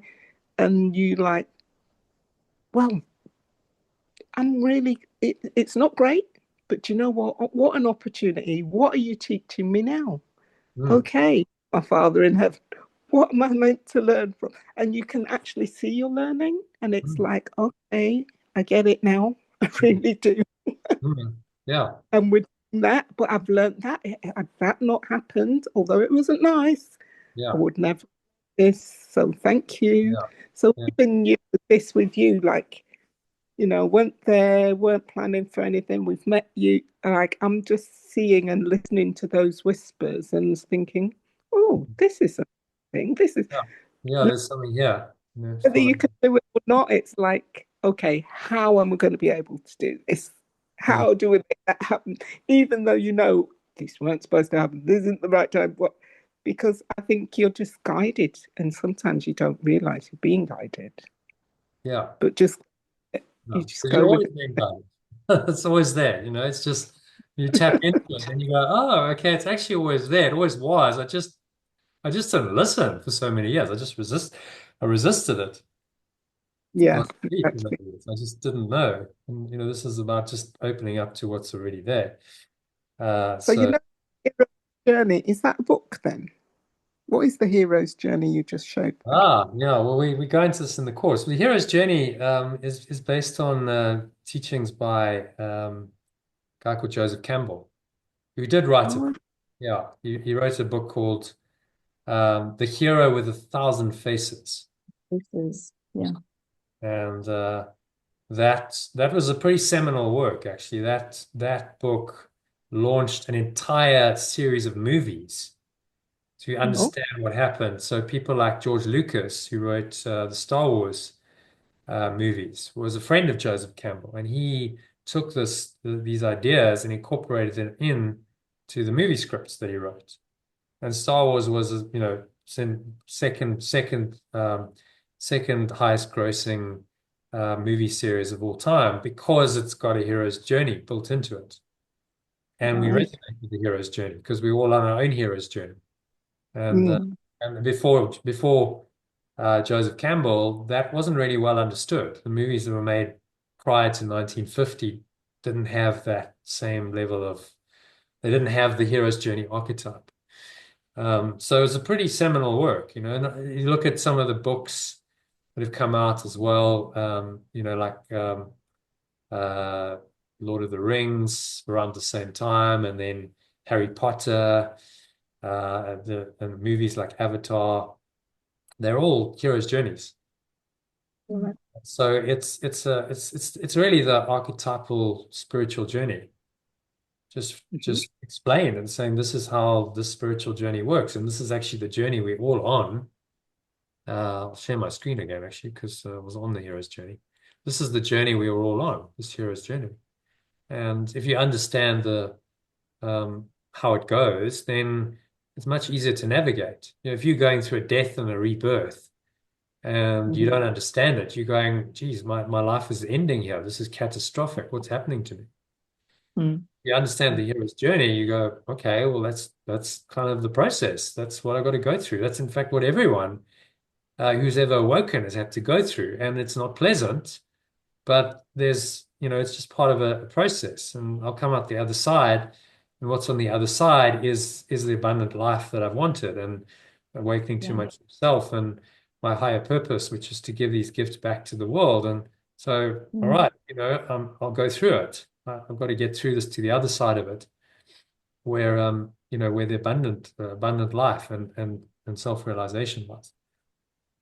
So yeah, pretty seminal work. But all of this stuff, so in the course, we go into all of this. So it's a quite multi-dimensional. So Course in Miracles is the foundation, but I talk about the hero's journey, Joseph Campbell. We talk about other teachers like Carl Jung, look at Freud. We talk about the Buddha and Buddhism. We talk about Taoism and Wu Wei and the flow. I try and kind of reference to these other paths and say, well, look, it's actually already saying the same thing. You understand it. It's just different aspects, different perspectives on the same universal truth. And when you understand that it is all one truth, it starts making a lot more sense. And you start to integrate it all into your mind and into your life. Which is what this is all about. So the final, the stage, the return with the elixir, is the awakened person who comes back and says, okay, really my only function now in the world is to help others awaken, go on their hero's journeys. There's nothing really else to do here. And that then becomes your highest purpose that is unfolded as a result of your awakening. And that's why all the great masters end up being teachers. Because, well, what else is there to do but to teach other people what I've learned. So I follow in that tradition and just try and help those who open to being helped to go on this profound journey. And that's all there really is to do in life. No, really cool. Yeah. Brilliant. All right. Well, brilliant. So, anything else to share? Otherwise, maybe we should call it a night. It's getting on for 20 past 10. So thank you for staying for over 3 hours. I really appreciate it. And listening to the end. I will send you the stuff I promised to stay to the people who stayed till the end. Some good resources actually, which you can use. Dawn, I'll send you stuff about payment and stuff. A link as well, details. So look out for that in the morning. I'll send it via email and WhatsApp. And Archie, yeah, I'll send you the stuff on email or WhatsApp. Is that which is better for you? WhatsApp, please. Jonathan. Yeah. I'll send you I've the got resources apparently on WhatsApp, 71,000 emails in my and inbox. we'll keep in touch. Yeah, just Oh, absolutely. Yeah. feel the Definitely, call. we'll keep in Yeah, touch. let me know Yeah. when you feel the call. And I must actually talk to both of you separately about that that other email, the investment stuff. So maybe I'll give you a call the next couple Oh, of yeah. days. That'd be great. Thank All you. right.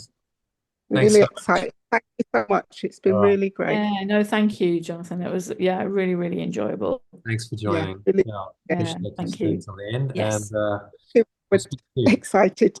All right. Great. Thank Namaste. you. Yeah. Bye. Namaste. Good night. Bye for Good now. night. Bye-bye.